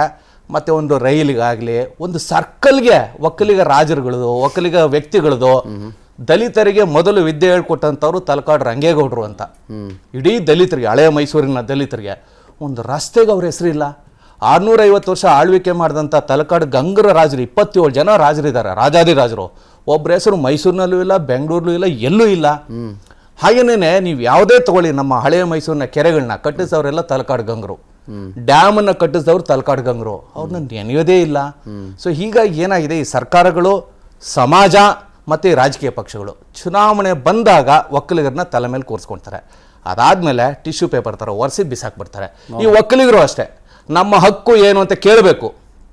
ಬೆಂಗಳೂರು ಮೈಸೂರು ಓಡಾಡೋ ರೈಲ್ಗೆ ನಮ್ದು ಯಾರ್ದಾದ್ರು ಒಬ್ಬರು ಹೆಸರಿಡ್ರಿ, ಕಂಟೋನ್ಮೆಂಟ್ ರೈಲ್ವೆ ಸ್ಟೇಷನ್ಗೆ ಗುಡ್ಡಮನೆ ಅಪ್ಪಯ್ಯಗೌಡರು, ಕೇದಾಂಬಡಿ ರಾಮೇಗೌಡರು ಒಬ್ಬರದ್ದು ಹೆಸರಿಡಿ, ಕೇಳಲ್ಲ ಇವರು. ಅವ್ರು ಮಾಡೋದೂ ಇಲ್ಲ, ಇವ್ರು ಕೇಳೋದೂ ಇಲ್ಲ. ಬೇರೆ ಬೇರೆ ಎಲ್ಲ ರಾಜರುಗಳ ಬಗ್ಗೆ, ಎಲ್ಲ ಸಾಧಕರ ಬಗ್ಗೆ ನಾವು ಹೇಳ್ತಾನೆ ಇರ್ತೀವಿ. ಈ ಒಕ್ಕಲಿಗ ಸಾಧಕರ ಬಗ್ಗೆ, ಒಕ್ಕಲಿಗರ ದೊಡ್ಡ ದೊಡ್ಡ ವ್ಯಕ್ತಿಗಳ ಬಗ್ಗೆ ಬೇರೆಯವರು ಹೇಳಲ್ಲ, ಅದು ಹಾಳಾಗೋಗ್ಲಿ, ಒಕ್ಕಲಿಗರೂ ಹೇಳಲ್ಲ. ಸೊ ಹೀಗಾಗಿ ಚುನಾವಣೆ ಬಂದಾಗ ನನಗೆ ಆಶ್ಚರ್ಯ ಆಯಿತು, ವಿಸ್ತಾರದವ್ರು ನೀವು ಕೊನೆ ಪಕ್ಷ ಒಕ್ಕಲಿಗ ಅನ್ನೋ ಒಂದು ಧ್ವನಿಯನ್ನು ಎತ್ಕೊಂಡಿದ್ದೀರ ನೀವು. ಇನ್ನು ಎಲ್ಲಿ ಹೇಳ್ಬೇಕು, ಯಾವ ಪ್ಲಾಟ್ಫಾರ್ಮೂ ಇಲ್ಲ, ಎಲ್ಲೂ ಹೇಳೋಕ್ಕೂ ಆಗಲ್ಲ. ಇದನ್ನು ಜಾತಿಗೆ ಸಮೀಕರಿಸ್ಬಿಡ್ತಾರೆ. 654 ವರ್ಷ ಆಳ್ವಿಕೆ ಮಾಡಿದ್ರಲ್ಲ ತಲಕಾಡು ಗಂಗರು, ಒಂದು ಜಾತಿಗಲ್ಲ ಎಲ್ಲ ಜಾತಿಗೂ ಮೂಲಭೂತ ಸೌಲಭ್ಯಗಳನ್ನು ಒದಗಿಸೋಗಿದ್ದಾರೆ. ಹೀಗಾಗಿ ಹಳೆ ಮೈಸೂರು ಶ್ರೀಮಂತವಾಗಿದೆ ಇವತ್ತಿನವರೆಗೂ. ಅದಕ್ಕೆ ಮೂಲ ಕಾರಣ ಒಕ್ಕಲಿಗರ ಈ ಶ್ರಮ ಮತ್ತು ಬೇರೆ ಜಾತಿಯವರು ಕೂಡ ಅದಕ್ಕೆ ಸಹಕಾರ ಕೊಟ್ಟಿದ್ದಾರೆ. So wonderful. ನಮಗಿದು ಗೊತ್ತೇ ಇರಲಿಲ್ಲ ನೋಡಿ. ಇದೇ ಆಶ್ಚರ್ಯ.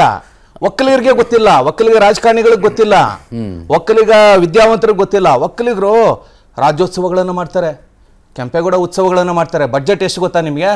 1 ಕೋಟಿ ಖರ್ಚು ಮಾಡ್ತಾರೆ. ಕಲಾವಿದರನ್ನ ಕರೆಸ್ತಾರೆ, ಹಾಸ್ಯ ಕಲಾವಿದರನ್ನ ಕರೆಸ್ತಾರೆ, ಬೇರೆ ಬೇರೆ ಆರ್ಕೆಸ್ಟ್ರಾಗಳು ಮಾಡ್ತಾರೆ. ಕೆಂಪೇಗೌಡರ ಸಾಧನೆ ಬಗ್ಗೆ ಮಾತಾಡ್ಸಲ್ಲ, ತಲಕಾಡು ಗಂಗರ ಸಾಧನೆಗಳ ಬಗ್ಗೆ ಮಾತಾಡ್ಸಲ್ಲ. ಕನ್ನಡದ ಮೊದಲನೇ ಸಾಹಿತಿ ಅಕಾರ್ಡಿಂಗ್ ಟು ಕವಿರಾಜ ಮಾರ್ಗ ದುರ್ವಿನೀತ ಮೊದಲನೇ ಕವಿ ಆಗ್ತಾನೆ. ಅವನಿಗೆ ಸಿಗುವಂತ ಗೌರವ ಸಿಕ್ಕಿಲ್ಲ. ಕನ್ನಡದ ಶಾಸನಗಳನ್ನು ಹಾಕ್ಸೋದ್ರಲ್ಲಿ ತಲಕಾಡು ಗಂಗರು ನಂಬರ್ 1, ಅವ್ರಿಗೆ ಸಿಗುವಂತ ಗೌರವ ಸಿಕ್ಕಿಲ್ಲ. ಇದು ಯಾವುದು ಕೂಡ ಆ ರಾಜ್ಯೋತ್ಸವದ ವೇದಿಕೆನಲ್ಲೋ ಅಥವಾ ಕೆಂಪೇಗೌಡರ ವೇದಿಕೆನಲ್ಲೋ ಎಲ್ಲೂ ಇಲ್ಲ. ಅಂದರೆ ಇವ್ರು ಏನಿದ್ರು ಪಲ್ಲಕ್ಕಿ ಹೊರೋದಕ್ಕೆ ಲಾಯಕು. ಯಾರು ಈ ವ್ಯವಸ್ಥೆಗಳು ಮಾಡ್ತಾರಲ್ಲ ಒಕ್ಕಲಿಗರು, ಪಲ್ಲಕ್ಕಿ ಹೊರ್ತಾರೆ ವಿನಃ ಪಲ್ಲಕ್ಕಿಯಲ್ಲಿ ಒರೆಸ್ಕೊಳ್ಳೋ ಪ್ರಜ್ಞೆ ಇವ್ರಿಗೆ ಬಂದಿಲ್ಲ. ಅದು ಯಾವಾಗ ಬರುತ್ತೋ ಗೊತ್ತಿಲ್ಲ. ನಾನು ಹೇಳ್ತಾನೆ ಇದ್ದೀನಿ. ಆಮೇಲೆ ನಮ್ದು ಏನಿದೆ ಹಕ್ಕು ಅದನ್ನು ಮಾತ್ರ ನಾವು ಪ್ರತಿಪಾದನೆ ಮಾಡೋಣ. ಓಕೆ, ಅದನ್ನು ಬಿಟ್ಟು ನಾವು ಬೇರೆ ಏನು ಕೇಳ್ತಾ ಇಲ್ಲ. ಕೇಳೋದಕ್ಕೆ ಎಲ್ಲ ಒಕ್ಕಲಿಗರು ಮುಂದೆ ಬರಬೇಕು, ಇದ್ರ ಬಗ್ಗೆ ಚರ್ಚೆಗಳಾಗಬೇಕು. ಯೂನಿವರ್ಸಿಟಿಗಳಲ್ಲಿ ಒಂದು ಪೀಠ ಇಲ್ಲ. ನಾವು ಮನವಿ ಮಾಡ್ಕೊಂಡ್ವಿ, ಎಲ್ಲ ಸರ್ಕಾರಗಳಿಗೂ ಮನವಿ ಮಾಡ್ತಾ ಇದ್ದೀವಿ, ದಯವಿಟ್ಟು ವಿಶ್ವವಿದ್ಯಾಲಯಗಳಲ್ಲಿ ಕನಿಷ್ಠ ಪಕ್ಷ ಮೈಸೂರು ವಿಶ್ವವಿದ್ಯಾಲಯದಲ್ಲಾದರೂ ಕೂಡ ತಲಕಾಡು ಗಂಗರ ಬಗ್ಗೆ ಒಂದು ಅಧ್ಯಯನ ಪೀಠ ಮಾಡ್ರಿ. 650 ವರ್ಷ ಮೈಸೂರನ್ನು ಆಳಿದ್ದಾರೆ. ಮೈಸೂರು ಹುಟ್ಟಿದ್ದೇ ತಲಕಾಡು ಗಂಗರ ಕಾಲದಲ್ಲಿ. ಅದೂ ಇಲ್ಲ. ಬೆಂಗಳೂರು ಯೂನಿವರ್ಸಿಟಿ, ಯಾವ ಯೂನಿವರ್ಸಿಟಿಗಳಲ್ಲಿಲ್ಲ, ಯಾವ ಯೂನಿವರ್ಸಿಟಿಗೆ ಅವ್ರ ಹೆಸರಿಲ್ಲ. ಎಸ್, ಹೆಮ್ಮೆ ಪಡ್ತೀನಿ, ಬೆಂಗಳೂರಿನಲ್ಲಿ ನೃಪತುಂಗ ರಸ್ತೆ ಇದೆ, ಆಯಿತು. ಎಸ್, ನೃಪತುಂಗ ಕವಿರಾಜ ಮಾರ್ಗ ಬರೆದಂಥವನು ಒಬ್ಬ ದೊಡ್ಡ ರಾಜ, ಅವನಿಗೆ ನಾವು ಗೌರವಿಸೋಣ. ಅವನಿಗೆ ಪ್ರೇರಕವಾಗಿದ್ದಂಥವ್ರು ಯಾರು? ತಲಕಾಡು ಗಂಗರಲ್ವಾ? ಇಮ್ಮಡಿ ಪುಲಿಕೇಶಿ ಹರ್ಷವರ್ಧನನ್ನು ಸೋಲಿಸ್ದ, ಅವನಿಗೆ ಬೆನ್ನೆಲುಬಾಗಿದ್ದಿದ್ದ್ಯಾರು? ತಲಕಾಡು ಗಂಗರ ಭೂ ವಿಕ್ರಮ. ಹಾಗೇನೇನೆ ರಾಷ್ಟ್ರಕೂಟರು ಉತ್ತರ ಭಾರತವನ್ನು ಗೆದ್ರು ನಮ್ಮ ಕನ್ನಡಿಗರು ಅಂತ ಹೇಳ್ಕೊಂತಾರಲ್ಲ, ಅವರಿಗೆ ಬೆನ್ನೆಲುಬಾಗಿದ್ದಿದ್ದ್ಯಾರು? ತಲಕಾಡು ಗಂಗರ ಇಮ್ಮಡಿ ಭೂತುಗ, ತಲಕಾಡು ಗಂಗರ ಮಾರಸಿಂಹ. ಇವ್ರು ಇಲ್ಲದೆ ಹೋಗಿದ್ರೆ ಪುಲಿಕೇಶಿ ಉತ್ತರ ಭಾರತ ಗೆಲ್ಲಕ್ಕಾಗ್ತಿರ್ಲಿಲ್ಲ, ರಾಷ್ಟ್ರಕೂಟರು ಉತ್ತರ ಭಾರತವನ್ನು ಗೆಲ್ಲಕ್ಕಾಗ್ತಿರ್ಲಿಲ್ಲ. ಇವ್ರಿಗೆಲ್ಲ ಬೆನ್ನೆಲುಬಾಗಿ ನಿಂತವರೇ ತಲಕಾಡಿನ ಗಂಗರು. ಅದನ್ನು ಕೂಡ ಎಲ್ಲೂ ಹೇಳಲ್ಲ. ಕನ್ನಡ ಸಾಹಿತ್ಯಕ್ಕೆ ಅಡಿಪಾಯ ಆಗಿದವರು ತಲಕಾಡಿನ ಗಂಗರು. ಇವತ್ತು ಡ್ಯಾಮ್ಗಳನ್ನು ಕಟ್ಟಿದ್ದೀವಿ ಅಂತ ಯಾರ್ಯಾರೋ ಹೇಳ್ಕೊಳ್ತಾರೆ, ಹೇಳ್ಕೊಳ್ಳಿ, ಸಂತೋಷ.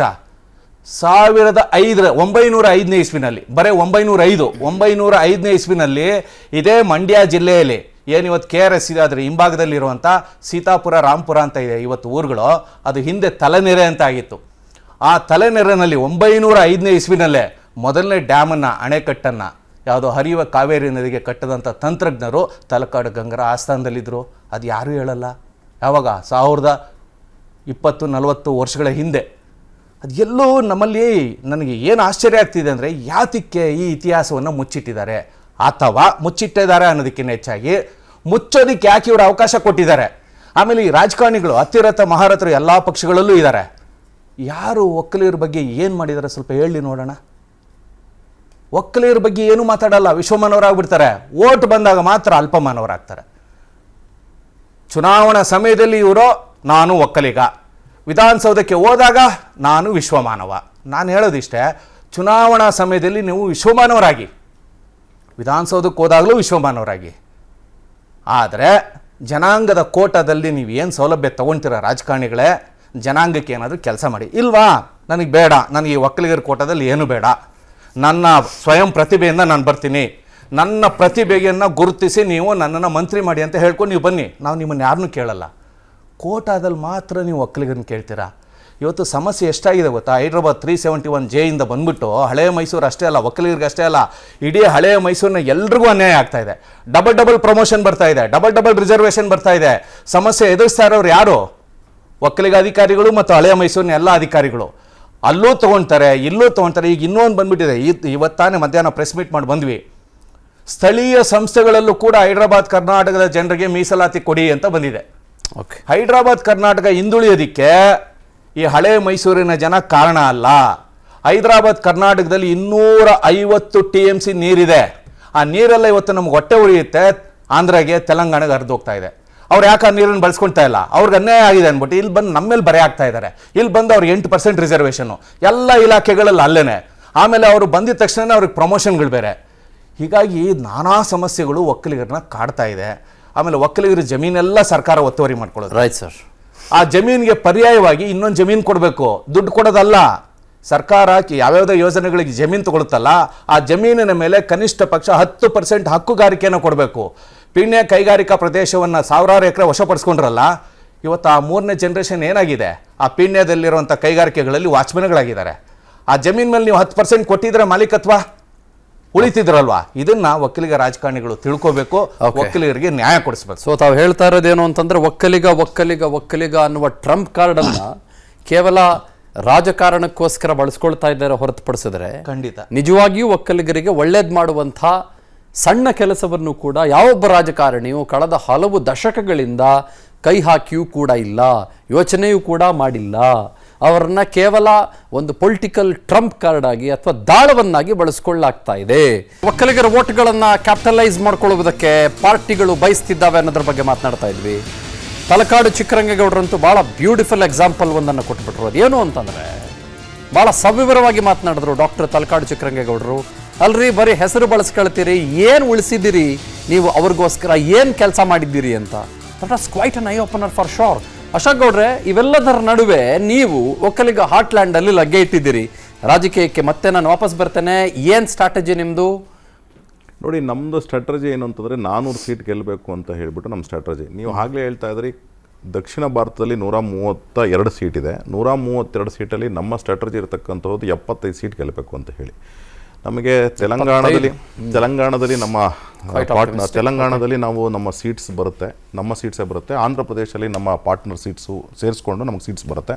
25 ಸೀಟ್ ಇದೆ ಆಂಧ್ರ ಪ್ರದೇಶದಲ್ಲಿ. ಕರ್ನಾಟಕದಲ್ಲಿ 28ಕ್ಕೆ 28 ಗೆಲ್ತಕ್ಕಂಥ ಕ್ಷಮತೆ ನಮ್ಮಲ್ಲಿದೆ. ಗೆಲ್ತೀವಿ ಅಂತಕ್ಕಂಥ ವಿಶ್ವಾಸವೂ ಇದೆ. ಕೇರಳದಲ್ಲಿ ನಮಗೊಂದು 5 ಸೀಟ್ ಬರ್ತಕ್ಕಂಥ ಚಾನ್ಸಸ್ ಇದೆ. ತಮಿಳ್ನಾಡಲ್ಲಿ ಈ ಸತಿ ನಮಗೆ 10 ಸೀಟ್ಗೆ ನಮಗೆ ಲಗ್ಗೆ ಇಟ್ಟಿದ್ದೇವೆ. ನಾವು ಖಂಡಿತವಾಗ್ಲೂ ಯಶಸ್ವಿ ಆಗ್ತೇವೆ ಅಂತ ಹೇಳಿಬಿಟ್ಟು ನಮಗೆ ವಿಶ್ವಾಸ ಇದೆ. ಇದೆಲ್ಲ ಒಂದು ಕಡೆ. ಎರಡನೇದು, ನೀವು ಒಕ್ಕಲಿಗರ ಬಗ್ಗೆ ನಾನು ತಲಕಾಡು ಚಿಕ್ಕರಂಗೇಗೌಡರ ಮಾತುಗಳನ್ನು ಕೇಳಿದೆ. ಅಪ್ಪಯ್ಯಗೌಡರು ಮತ್ತು ರಾಮೇಗೌಡರಿಗೆ ಸ್ಮಾರಕ ಮಾಡಿ ಅವ್ರಿಗೆ ಗೌರವವನ್ನು ಸಲ್ಲಿಸ್ತಕ್ಕಂಥ ಕಾರ್ಯ ಇದೇ ಯಡಿಯೂರಪ್ಪಾಜಿ ಮಾಡಿದ್ದಾರೆ. ಅಂದರೆ ಯಡಿಯೂರಪ್ಪಾಜಿ ಓನ್ಲಿ ಒಕ್ಕಲಿಗರಿಗೆ ಒಂದು ನಿಗಮ ಮಾಡತಕ್ಕಂತಹದ್ದು ಮತ್ತು ಕೆಂಪೇಗೌಡರ ಒಂದು ಟ್ರಸ್ಟ್ ಮಾಡ್ತಕ್ಕಂಥದ್ದಲ್ಲ, ಯಾರು ಸ್ವಾತಂತ್ರ್ಯಕ್ಕೆ ಹೋರಾಟ ಮಾಡಿದ್ದಾರೆ ಅವ್ರಿಗೂ ಸಹ ಒಂದು ಗೌರವವನ್ನು ಸಲ್ಲಿಸ್ತಕ್ಕಂತಹ ಕೆಲಸನ ಇದೇ ಯಡಿಯೂರಪ್ಪಾಜಿ ಮಾಡಿದ್ದಾರೆ. ಆಮೇಲೆ ಜೊತೆಗೆ ಅತ್ಯಂತ ಪ್ರಮುಖವಾಗಿ ಹಳೆ ಮೈಸೂರು ನಮಗೆ ಸ್ಟ್ರಾಟಜಿಕಲಿ ಇಂಪಾರ್ಟೆಂಟು. ಕರೆಕ್ಟು, ನಾನು ಸಮೀವುಲ್ಲಾ ಅವರು ಹೇಳಿದ ಮಾತುಗಳನ್ನೆಲ್ಲ ಕೇಳಿಸ್ಕೊಂಡೆ. ಅವ್ರು ಹೇಳ್ತಾಯಿದ್ರು ಕರೆಕ್ಟು, ಈ ಸತಿ ಒಂದು ಪೋಲರೈಸೇಷನ್ ಏನಿದೆ ಒಕ್ಕಲಿಗರ ಟುವರ್ಡ್ಸ್ BJP ಅದಾಗಿತ್ತು 2023ರಲ್ಲಿ. ಈಗ 24ರಲ್ಲೂ ಸಹ ಅದು ಒಕ್ಕಲಿಗ ಅನ್ನೋ ಕಾರಣಕ್ಕಿಂತ ಜಾಸ್ತಿ ಅದು ಬಿಟ್ಟುಬಿಟ್ಟು ಮೋದಿ ಅವರ ಸರ್ಕಾರ, ಕೇಂದ್ರ ಸರ್ಕಾರ ಕರ್ನಾಟಕದ ಜನತೆಗೆ ಮಾಡಿರತಕ್ಕಂತಹ ಯಾವ್ಯಾವ ಡೆವಲಪ್ಮೆಂಟ್ಸ್ ಇದೆ ಅದ್ರ ಜೊತೆಗೆ ಬೆನಿಫಿಷರೀಸ್ ಯಾರಿದೆ ಹಳೆ ಮೈಸೂರಲ್ಲೂ ಸೇರಿಸ್ಕೊಂಡು ನೀವು ಎಲ್ಲೇ ಹೋಗಿ, ನಾವು ಎಲ್ಲ ಸುತ್ತಾಡ್ಕೊಂಡ್ಬಂದಿದ್ದೇವೆ. ಅವರು ದೇವೇಗೌಡರ ಫ್ಯಾನ್ಸ್ ಇದ್ದಾರೆ, ಸಿದ್ದರಾಮಯ್ಯ ಫ್ಯಾನ್ಸ್ ಇದ್ದಾರೆ, DK ಶಿವಕುಮಾರ್ ಫ್ಯಾನ್ಸ್ ಇದ್ದಾರೆ. ಇವರೆಲ್ಲರೂ ಸಹ ಹೇಳೋದು ಈ ಸತಿ ನಾವು ಕೇಂದ್ರ ಸರ್ಕಾರಕ್ಕೆ ಮೋದಿಯವರ ಮುಖ ನೋಡ್ಕೊಂಡು ಖಂಡಿತವಾಗ್ಲೂ ಓಟ್ ಹಾಕ್ತೀವಿ ಅಂತ. ಏಕೆಂದರೆ ದೇಶದ ಸುಭದ್ರತೆ, ದೇಶದ ರಕ್ಷಣೆ ಮತ್ತು ದೇಶದಲ್ಲಾಗಿರ್ತಕ್ಕಂತಹ ಅನೇಕ ಪ್ರಗತಿಪರ ಕೆಲಸಗಳಿಂದಾಗಿ ನಾವು ಮೋದಿಯವರಿಗೆ ಓಟ್ ಹಾಕ್ತೀವಿ ಅಂತ. ಆಮೇಲೆ ಎಲ್ಲದಕ್ಕಿಂತ ಜಾಸ್ತಿ ನೋಡಿ, ನಾವು ಇವರು ಗ್ಯಾರಂಟಿ ಅಂತ ಹೇಳ್ತಾರೆ. ನನಗೆ ಒಂದು just I will take 1 minute. ಗ್ಯಾರಂಟಿನ 2,000 ರೂಪಾಯಿ ಕೊಟ್ಟು ಅದಾದಮೇಲೆ ನೀವು ಬಸ್ ಫ್ರೀ ಕೊಟ್ಟು ಆಮೇಲೆ ವಿದ್ಯುತ್ನ ಕೊಡ್ತಿದ್ದೀರ. ಎಲ್ಲರಿಗೂ ಬೆನಿಫಿಟ್ ತಲುಪಿಲ್ಲ, ಆದರೂ ಸಹ ನಾನು ಹೇಳ್ತಾ ಇದ್ದೀನಿ ಒಂದು ಸ್ವಲ್ಪ ತಲುಪಿದೆ ಅಂತ ಹೇಳ್ಕೊಂಡೆ ನಾನು ಹೇಳ್ತಾ ಇದ್ದೀನಿ. ಆದರೆ ಇದೇನಾಯಿತು, ಜೋಬ್ನಲ್ಲಿ ಒಂದಷ್ಟು ದುಡ್ಡು ಕೊಟ್ಟಂಗಾಯಿತು, ನೀವು ಕೈಯಿಂದ ಕೊಡ್ತಾ ಇದ್ದೀರ. ಆದರೆ ನಮ್ಮ ಸರ್ಕಾರ ಏನು ಮಾಡಿದೆ ಅಂದರೆ ಉಜ್ವಲ ಯೋಜನೆ ಮಾಡಿದೆ, ಓಕೆ, ಆಮೇಲೆ ಹರ್ಘರ್ ಜಲ್ ಮಾಡಿದೆ ಮತ್ತು ಸ್ವಚ್ಛ ಭಾರತ್ ಮಾಡಿದೆ. ಇದರಿಂದ ಏನು ಬೆನಿಫಿಟ್ ಆಯಿತು ಅಂದರೆ ಉಜ್ವಲದಿಂದ 1.5 ಗಂಟೆ ಟೈಮ್ ಸೇವ್ ಆಯಿತು, ಆಕೆಗೆ ಆರೋಗ್ಯ ಸುಧಾರಣೆ ಆಯಿತು. ಸ್ವಚ್ಛ ಭಾರತ್ ಅಭಿಯಾನದಿಂದ ಆಕೆಗೆ ಅರ್ಧ ಗಂಟೆ ಟೈಮ್ ಸೇವ್ ಆಯಿತು ಮತ್ತು ಆ ರಾತ್ರಿ ಎದ್ದೋಗಿ ಪಿಡುಗಿತ್ತಲ್ಲ, ಮರ್ಯಾದೆ ಕಳ್ಕೊಳ್ತಕ್ಕಂಥ ಪಿಡುಗು, ಅದರಿಂದ ತಪ್ಪಿಸ್ಕೊಂಡಂಗಾಯ್ತು. ಅದಾದಮೇಲೆ ಈ ನಮ್ಮ ಹರ್ಘರ್ ಜಲ್ಲಿಂದ ಆಕೆಗೆ 1.5 ಗಂಟೆ ಟೈಮು ಸೇವ್ ಆಯಿತು. ಯಾಕಂದರೆ average filling water time was in Karnataka it self was 1.5 hours ಆಯಿತು. ಅದಾದಮೇಲೆ ಇದೆಲ್ಲದಕ್ಕಿಂತ ಜಾಸ್ತಿ ಟೈಮ್ ಸೇವ್ ಆಗಿದ್ದರಿಂದ ಆಕೆ ಸ್ಕಿಲ್ ಡೆವಲಪ್ಮೆಂಟ್ ಕಡೆಗೆ ಅಭಿವೃದ್ಧಿ ಮಾಡ್ಕೊಂಡು, ಅಂದರೆ ತನ್ನ ಟೈಮ್ನ ತೊಡಗಿಸ್ಕೊಂಡು ಮತ್ತು ಜನ್ಧನ್ ಅಕೌಂಟು ಮತ್ತು ಮುದ್ರಾ ಯೋಜನೆಯಲ್ಲಿ ಸ್ವಲ್ಪ ಬೆನಿಫಿಟ್ಸ್ ತೊಗೊಂಡು ಸೆಲ್ಫ್ ಹೆಲ್ಪ್ ಗ್ರೂಪ್ಗಳಿಂದ ಆಕೆಗೆ ಇನ್ಕಮ್ನ ಜನರೇಟ್ ಮಾಡ್ಕೊಳ್ಳತಕ್ಕಂತಹ ಒಂದು ಕೆಲಸ ಆಯಿತು. ಅದಾದಮೇಲೆ ಇನ್ನೂ ಅತ್ಯಂತ ಪ್ರಮುಖವಾದಂತಹ ನಾವು ಯೋಜನೆಗಳನ್ನು ಕೊಟ್ಟಾಗ ಮಹಿಳೆಯರಿಗೆ, ಅಂದರೆ ಅವರು ಕೃಷಿಯನ್ನು ತೊಡಗಿಸ್ಕೊಂಡಿದ್ದಾರೆ. ಅದಾದಮೇಲೆ ಅನೇಕ ವಿಚಾರಗಳನ್ನ ಲೈಫ್ ಸ್ಟಾಕ್ ಪ್ರೋಗ್ರಾಮ್ನ ಮಾಡಿದ್ದೇವೆ. ಲೈಫ್ ಸ್ಟಾಕ್ ಪ್ರೋಗ್ರಾಮ್ನಲ್ಲಿ ಈಗ ಕರ್ನಾಟಕದಲ್ಲಿರ್ತಕ್ಕಂಥದ್ದು 4,800 ಬೆನಿಫಿಷರೀಸು ಕುರಿ ಸಾಕಾಣಿಕೆಗೆ, ಆಮೇಲೆ 150 ಹಸು ಸಾಕಾಣಿಕೆಗೆ ಬೆನಿಫಿಷರೀಸ್ ಅದು ಇವತ್ತು ಕರ್ನಾಟಕದಲ್ಲಿ. ಇದು ಎಷ್ಟಾಗಬೇಕಾಗಿದೆ ಅಂತಂದರೆ ತತ್ಸುಮಾರು 40-50 ಲಕ್ಷ ಜನ ಬೆನಿಫಿಷರೀಸ್ನ ತೆಗೆದುಕೊಬೋದು. 50 ಕುರಿಯಿಂದ 500 ಕುರಿಗಳವರೆಗೂ ನೀವು ಸಾಕಿದ್ರೆ ನಮ್ಮ ಮನೆಗಳಲ್ಲಿ ಸಮಗ್ರವಾದಂಥ ಕೃಷಿ ಅಂತ ಏನು ಹೇಳ್ತೀವಿ, ಸಮಗ್ರ ಕೃಷಿ ಅಂತ ಏನು ಹೇಳ್ತೇವೆ, ಈ ಕೃಷಿನಲ್ಲಿ ನೀವು ತೊಡಗಿಸ್ಕೊಂಡ್ರೆ ಹೆಣ್ಮಕ್ಳೇ ಅಥವಾ ಗಂಡು ಮಕ್ಕಳೇ ಆಗಲಿ, ನಿಮಗೆ ಆದಾಯ ಏನಿದೆ ಖಂಡಿತವಾಗ್ಲೂ ಹೆಚ್ಚಾಗುತ್ತೆ. ನಾನು ಇದಕ್ಕೆ ಒಂದು ಸ್ಟ್ಯಾಟಿಸ್ಟಿಕ್ಸ್ನ ಹೇಳಲೇಬೇಕು ಅಂತಂದ್ರೆ, ಇವತ್ತು ನಿಮ್ಮ ಆದಾಯ ಏನಿದೆ ಒಂದು ವಾರ್ಷಿಕವಾಗಿ 1.5 ಲಕ್ಷದಿಂದ 3.5 ಲಕ್ಷ, ಆ ವಾರ್ಷಿಕ ಆದಾಯ ನಿಮ್ಗೆ 7ರಿಂದ 10 ಲಕ್ಷದವರೆಗೂ ಆಗುತ್ತೆ ಅನ್ನತಕ್ಕಂಥದ್ದು ಲೈಫ್ ಸ್ಟಾಕ್ನ ನೀವು ಮೇಂಟೈನ್ ಮಾಡ್ಕೊಂಡ್ರೆ. ಅದಕ್ಕೆ ಸ್ಪೆಸಿಫಿಕ್ ಸ್ಕೀಮ್ಸ್ ಇದೆ, ಇದನ್ನೂ ಸಹ ಅನೇಕ ಜನ ಬಳಸ್ಕೊಳ್ತಿದ್ದಾರೆ. ಅಂದ್ರೆ ಇದೆಲ್ಲದು ಅಂದ್ರೆ ಅರ್ಥ ಏನು, ಇವ್ರು ಕೊಡ್ತಿದಾರಲ್ಲ. ಆಮೇಲೆ ಸೋಲಾರ್ ಯೋಜನೆಯಲ್ಲಿ ಇವ್ರೇನ್ ಮಾಡಿದ್ದಾರೆ, ಕೇವಲ ಒಂದು 53 ಯೂನಿಟ್ ಕೊಟ್ಟಿದ್ದಾರೆ. ನಾವೇನ್ ಮಾಡ್ತೀವಿ, 300 ಯೂನಿಟ್ನ ಅದು 1 ಕೋಟಿ ಜನಕ್ಕೆ ಫ್ರೀಯಾಗಿ ಕೊಡ್ತಾ ಇದೀವಿ. ಇದರಿಂದ ಏನಾಗ್ತದೆ ಅಂತಂದ್ರೆ 200 ಯೂನಿಟ್ನ ಅವರು ಸೇಲ್ ಮಾಡ್ಕೊಬಹುದು. ಅದಾದ್ಮೇಲೆ ಮ್ಯಾನುಫ್ಯಾಕ್ಚರಿಂಗ್ ಯೂನಿಟ್ಸ್ಗೆ, ಅಂದ್ರೆ ಈಗ ನಾನು ಒಂದು ಫ್ಯಾನ್ ಬೆಳೆಸಿದೆ, ಈಗ 2 ಫ್ಯಾನ್ 3 ಫ್ಯಾನ್ ಬೆಳೆಸ್ತೀನಿ ಅಂದ್ರೆ ಫ್ಯಾನ್ ಮ್ಯಾನುಫ್ಯಾಕ್ಚರರ್ಗೆ ಉದ್ಯೋಗ ಸಿಕ್ತು. ಅಂದ್ರೆ ಉದ್ಯೋಗ ಸೃಷ್ಟಿಗೂ ಸಹ ನಮ್ಮ ಭಾರತದಲ್ಲಿ ನಾವು ಅಡಿಪಾಯವನ್ನು ಹಾಕೊಡ್ತಾ ಇದ್ದೇವೆ ನಮ್ಮ ಸೌರಶಕ್ತಿ ಯೋಜನೆಗಳಿಂದ. ಇವ್ರ ರೀತಿ ಕಾಂಗ್ರೆಸ್ನವರ ರೀತಿ ನಾವು ಹಾಳು ಮಾಡ್ಲಿಕ್ಕೆ ಹೊರಟಿಲ್ಲ. ಆಮೇಲೆ ಇದರಲ್ಲಿ ಜಾತಿಗಿಂತ ಜಾಸ್ತಿ ಹೆಚ್ಚಾಗಿ ಅತ್ಯಂತ ಪ್ರಮುಖವಾಗಿ ಸಮಗ್ರವಾದಂತಹ ಭಾರತ, ಸರ್ವಸ್ಪರ್ಶಿ ಸರ್ವವ್ಯಾಪಿ ಭಾರತ ಡೆವಲಪ್ ಆಗಬೇಕು ಅನ್ನತಕ್ಕಂತಹ ವಿಚಾರ ಪ್ರತಿಯೊಬ್ಬರು ಗೊತ್ತಾಗಿದೆ. ಅದ್ರ ಒಕ್ಕಲಿಗರು ಸಹ ಸೇರ್ಕೊಂಡಿದ್ದಾರೆ. ಅದಾದ್ಮೇಲೆ ನೀವು ಚನ್ನಪಟ್ಟಣ ಬಗ್ಗೆ ಹೇಳ್ತಾ ಇದ್ರಿ, ಚನ್ನಪಟ್ಟಣದಲ್ಲಿ ಏನಕ್ಕೆ ಅಂತ ಹೇಳಿ. ಚನ್ನಪಟ್ಟಣದಲ್ಲಿ ನೀವು ಭಾನುವಾರ ದಿವಸ ನಾನು ಚನ್ನಪಟ್ಟಣದಲ್ಲಿದ್ದೆ. CP ಯೋಗೇಶ್ವರ್, ತುಂಬಾ ಜನ ಏನೇನೋ ಮಾತಾಡ್ತಾರೆ, ಅದೆಲ್ಲ ಸಪ್ರೇಟ್ ಆಗಿ ಇಟ್ಬಿಡೋಣ. CP ಯೋಗೇಶ್ವರ್ಗೆ ಇನ್ನೊಂದು ಹೆಸರು ಭಗೀರಥ ಅಂತ ಹೇಳಿ. ಯಾಕೆ ಅಂತಂದ್ರೆ ಆ ಭಗೀರಥ 700 ಅಡಿನಲ್ಲಿ ಸಿಕ್ತಿದ್ದಂತ ನೀರಿಗೆ ಇವತ್ತು 30 ಅಡಿನಲ್ಲಿ ಸಿಗ್ತಾ ಇದೆ. ಅನೇಕ ಇವಾಗ ತಲಕಾಡ್ ಚಿಕ್ಕರಂಗೇಗೌಡರು ಹೇಳ್ತಾ ಇದ್ರು, ಎಲ್ಲ ಕೆರೆಗಳನ್ನ ನುಂಗುಬಿಟ್ಟು ನೀರು ಕುಡಿದ್ಬಿಟ್ರು ಅಂತ ಹೇಳಿ. ಯಾರ್ಯಾರು ಅಂತ ಅಂದ್ಬಿಟ್ಟು ಎಲ್ಲ ನಾವು ಇತಿಹಾಸದಲ್ಲಿ ಓದಿದ್ದೇವೆ, ಇನ್ಕ್ಲೂಡಿಂಗ್ ಈ ಚೆಲುವರಾಯ ಸ್ವಾಮಿ. ಆ ಮಾಕಳ್ಳಿ ಕೆರೆ ಬಿಡ್ಲಿಲ್ಲ, 2 ಎಕರೆ ಕೆರೆನ ಆತ ಸ್ವಂತ ಯಾರೋ ಒಬ್ಬರ ಹೆಸರು ಪಾಣಿ ಮಾಡಿಸ್ಬಿಟ್ಟು ಆತ ಬರ್ಸ್ಕೊಂಡ್ಬಿಟ್ಟಿದ್ದಾನೆ. ಅಣ್ಣಾಗ ಬರ್ಸ್ಬಿಟ್ಟು ತಾನು ಬರ್ಸ್ಕೊಂಡ್ಬಿಟ್ಟಿದ್ದಾರೆ ಈಗ. ಅಂದ್ರೆ ಇಂತಹ ಕೆಲಸಗಳನ್ನ ಮಾಡಿದಂತ ಕಾಂಗ್ರೆಸ್ಗೆ ನೈತಿಕತೆ ಇಲ್ಲ ಓಟ್ ಕೇಳೋದಿಕ್ಕೆ. ಅದರಿಂದಾಗಿ ಇವತ್ತು ಕರ್ನಾಟಕದ ಜನತೆನೇ ಇಲ್ಲ, ಇಡೀ ಭಾರತ ಜನತೆ 400ಕ್ಕೆ ಮೇಲೆ ಬಿಜೆಪಿ ಸರ್ಕಾರಕ್ಕೆ ಮತ ಕೊಟ್ಟು ರವಿಚಂದ್ರ ಅವರೇ ಗೆಲ್ಲಿಸ್ತಾರೆ.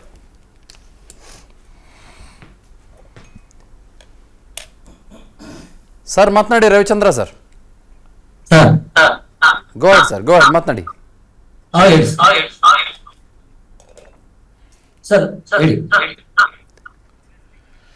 ಮೊಬೈಲ್ ಫೋನ್ ಸ್ಪೀಕರ್ ಏನಾದ್ರು ಆನ್ ಮಾಡಿದ್ದೀರಾ ಸರ್ ನೀವು? ಸರ್ ಸ್ಪೀಕರ್ ಮೊಬೈಲ್ ಅಲ್ಲಿ ಮಾತಾಡ್ತಾರೆ ಸರ್. ಮೊಬೈಲ್ ಸ್ಪೀಕರ್ ಆನ್ ಮಾಡಿದ್ದೀರಾ? ಇಲ್ಲ ಸರ್, ಇಲ್ಲ. ಸ್ಪೀಕರ್ ಆನ್ ಮಾಡಿಲ್ವಾ? ಇದು ಹೆಂಗ್ ಕೇಳಿಸ್ತಾ ಇದೆ ಅಂದ್ರೆ, ಒಂದ್ಸಲ ಓಟ್ ಕೊಡಿ ಅಂದ್ರೆ ಕೊಡಿ ಕೊಡಿ ಕೊಡಿ ಕೊಡಿ ಕೊಡಿ ಕೊಡಿ ಅಂತ 4 ಸಲ ಕೇಳಿಸುತ್ತಲ್ಲ ರಾಜಕಾರಣಿಗಳು, ಹಂಗೆ ಕೇಳಿಸ್ತಾ ಇದೆ ನನ್ನ ಕಿವಿಗೆ. ಏನೋ ಟೆಕ್ನಿಕಲ್ ಪ್ರಾಬ್ಲಮ್ ಇರ್ಬೇಕಿರಿ ಸರ್, ನಾನು ಮತ್ತೆ ಮಾತಾಡ್ತೀನಿ ನಿಮ್ಮನ್ನು. ಒಂದು ರೀತಿ ಚುನಾವಣಾ ಭಾಷಣ ಇದ್ದಂಗಿದೆ, ಅದಕ್ಕೋಸ್ಕರನೇ. Okay, I'll get back to sir. ಅದೇನು ಸರಿ ಮಾಡ್ರಪ್ಪ ಟೆಕ್ನಿಕಲ್ ಟೀಮ್, ಅವ್ರನ್ನ ಇದು ವಿಂಡೋದಿಂದ ಔಟ್ ಮಾಡಿ ಸರಿ ಮಾಡಿ ಅದನ್ನು. ಓಕೆ, ಶತಬೀಶ್ go ahead, what's your plan of action? ಏನು ಕಾಂಗ್ರೆಸ್ಸಿನ ಪ್ಲಾನು? ಏನೋ 8 ಜನ ಒಕ್ಕಲಿಗರಿಗೆ ಟಿಕೆಟ್ ಕೊಟ್ಟಿದ್ದೀರಿ ಅಂತೀರಿ. ಸಿದ್ದರಾಮಯ್ಯನವರು 60,000 ಮತಗಳಿಂದ ನನ್ನನ್ನು ಲೀಡಿಂದ ಗೆಲ್ಲಿಸಿದ್ರೆ ನಾನಿರ್ತೀನಿ ಅಂತ ಹೇಳ್ತಾರೆ, ನನ್ನನ್ನು ಯಾರು ಮುಟ್ಟಕ್ಕಾಗಲ್ಲ ಅಂತಾರೆ. ಏನಾದರೂ ಪ್ರಶ್ನೆಗಳಿದಾವ ಕಾಂಗ್ರೆಸ್ನಲ್ಲಿ, ಸಮಸ್ಯೆಗಳಿದಾವ? I really want to have a very open debate today. ಜಗಳಗಳು ಬೇಕಾದ್ರೆ ನೀವು ಹಾಕೊಳ್ಳಿ, ಬಟ್ ನಾನು ಆಡಲ್ಲ ಇವತ್ತು. ನಾನು ಡಿಸ್ಟರ್ಬೇ ಮಾಡಿಲ್ಲ sir, we gave more than enough. Okay, please ಮಾತಾಡಿ. ಒಂದು ಆಸ್ಪೆಕ್ಟ್ ಏನಂದರೆ, ಕಾಂಗ್ರೆಸ್ ಪಕ್ಷದ ಸಿದ್ಧಾಂತ ಸರ್ವರಿಗೂ ಸಮಪಾಳು, ಸರ್ವರಿಗೂ ಸಮಬಾಳು, ಸರ್ವ ಜನಾಂಗದ ಅಭಿವೃದ್ಧಿಗೋಸ್ಕರ ನಾವು ಕೆಲಸವನ್ನು ಮಾಡ್ತಾ ಇದ್ದೇವೆ. ಮತ್ತು ಬಸವಣ್ಣ ಮತ್ತು ಬಾಬಾ ಸಾಹೇಬ್ ಅಂಬೇಡ್ಕರ್ ಅವರ ಆದರ್ಶಗಳನ್ನು ನಮ್ಮ ಆಡಳಿತದಲ್ಲಿ ನಾವು ಅದನ್ನ ಅನುಸರಿಸ್ಕೊಂಡು ಜನರ ಮನಸ್ಸನ್ನು ತಲುಪ್ತಾ ಇದ್ದೇವೆ. ನಾವು ಯಾವುದೇ ಜಾತಿ, ಯಾವುದೇ ವರ್ಗ ಅಥವಾ ಯಾವುದೇ ಸಮಾಜದ ರಾಜಕಾರಣವನ್ನು ಮಾಡದೆ ನಮ್ಮ ಗ್ಯಾರಂಟಿಗಳಾಗಿರ್ಬೋದು ಎಲ್ಲ ವರ್ಗದ ಜನಾಂಗಕ್ಕೂ ಇದು ತಲುಪ್ತಾ ಇದೆ, ಎಲ್ಲ ಬಡವರಿಗೂ ತಲುಪ್ತಾ ಇದೆ. ಈ ನಿಟ್ಟಿನಲ್ಲಿ ನಮ್ಮ ರಾಜಕಾರಣವನ್ನು ಮಾಡ್ತಾ ಇದ್ದೇವೆ. ಇವಾಗ ಒಂದು ಇಂಟ್ರೆಸ್ಟಿಂಗ್ ಪಾಯಿಂಟ್ ಅಂದರೆ ದಕ್ಷಿಣ ದಂಡಯಾತ್ರೆ ಅಂತ ಒಂದು ಟಾಪಿಕನ್ನು ತೊಗೊಂಡಿದ್ದೀರ. ಭಾರತೀಯ ಜನತಾ ಪಾರ್ಟಿಗೆ ದಕ್ಷಿಣ ಭಾರತದಲ್ಲಿ ಯಾವುದೇ ಅಸ್ತಿತ್ವ ಇಲ್ಲ. ಅವ್ರು ಕೇರಳದಲ್ಲಿಲ್ಲ, ತಮಿಳುನಾಡು ಅಲ್ಲಿಲ್ಲ, ಎಕ್ಸೆಪ್ಟ್ ಕರ್ನಾಟಕ. ಆದರೆ ಈ ಬಾರಿ ಈ ಮುಂಬರುವ ಲೋಕಸಭಾ ಚುನಾವಣೆಯಲ್ಲಿ ಕರ್ನಾಟಕದಲ್ಲೂ ಅಸ್ತಿತ್ವವನ್ನು ಕಳ್ಕೊಳ್ತಾರೆ ಭಾರತೀಯ ಜನತಾ ಪಾರ್ಟಿಯವರು. ಆಯ್ತು ಸರ್, ಅವ್ರಿಗೆ ದಕ್ಷಿಣ ಭಾರತದಲ್ಲಿ ಕರ್ನಾಟಕದಲ್ಲೂ ಅಸ್ತಿತ್ವ ಕಳ್ಕೊತಾರ, ಇಲ್ಲೂ ಕಳ್ಕೊಳ್ತಾರೆ. ಈ ಮುಂಬರುವ ಚುನಾವಣೆಯಲ್ಲಿ ನೀವೆಲ್ಲ ನೋಡ್ತೀರಾ. ನಾವು ಇವಾಗ ಅವ್ರು ಚುನಾವಣೆಗೆ ಬಂದು ಪ್ರಚಾರವನ್ನ ಮಾಡ್ತಾ ಇದ್ದಾರೆ, ಮಾಡ್ಲಿ, ತುಂಬಾ ರಾಜಾರೋಷದಿಂದ ಮಾಡ್ತಾ ಇದ್ದಾರೆ, ಎಲ್ಲಾ ಕಡೆ ಮಾಡ್ತಾ ಇದ್ದಾರೆ, ಸೆನ್ಸಿಟಿವ್ ಇಶ್ಯೂಸ್ನ ಟಾಪಿಕ್ನ ಟಚ್ ಮಾಡ್ತಾ ಇದ್ದಾರೆ.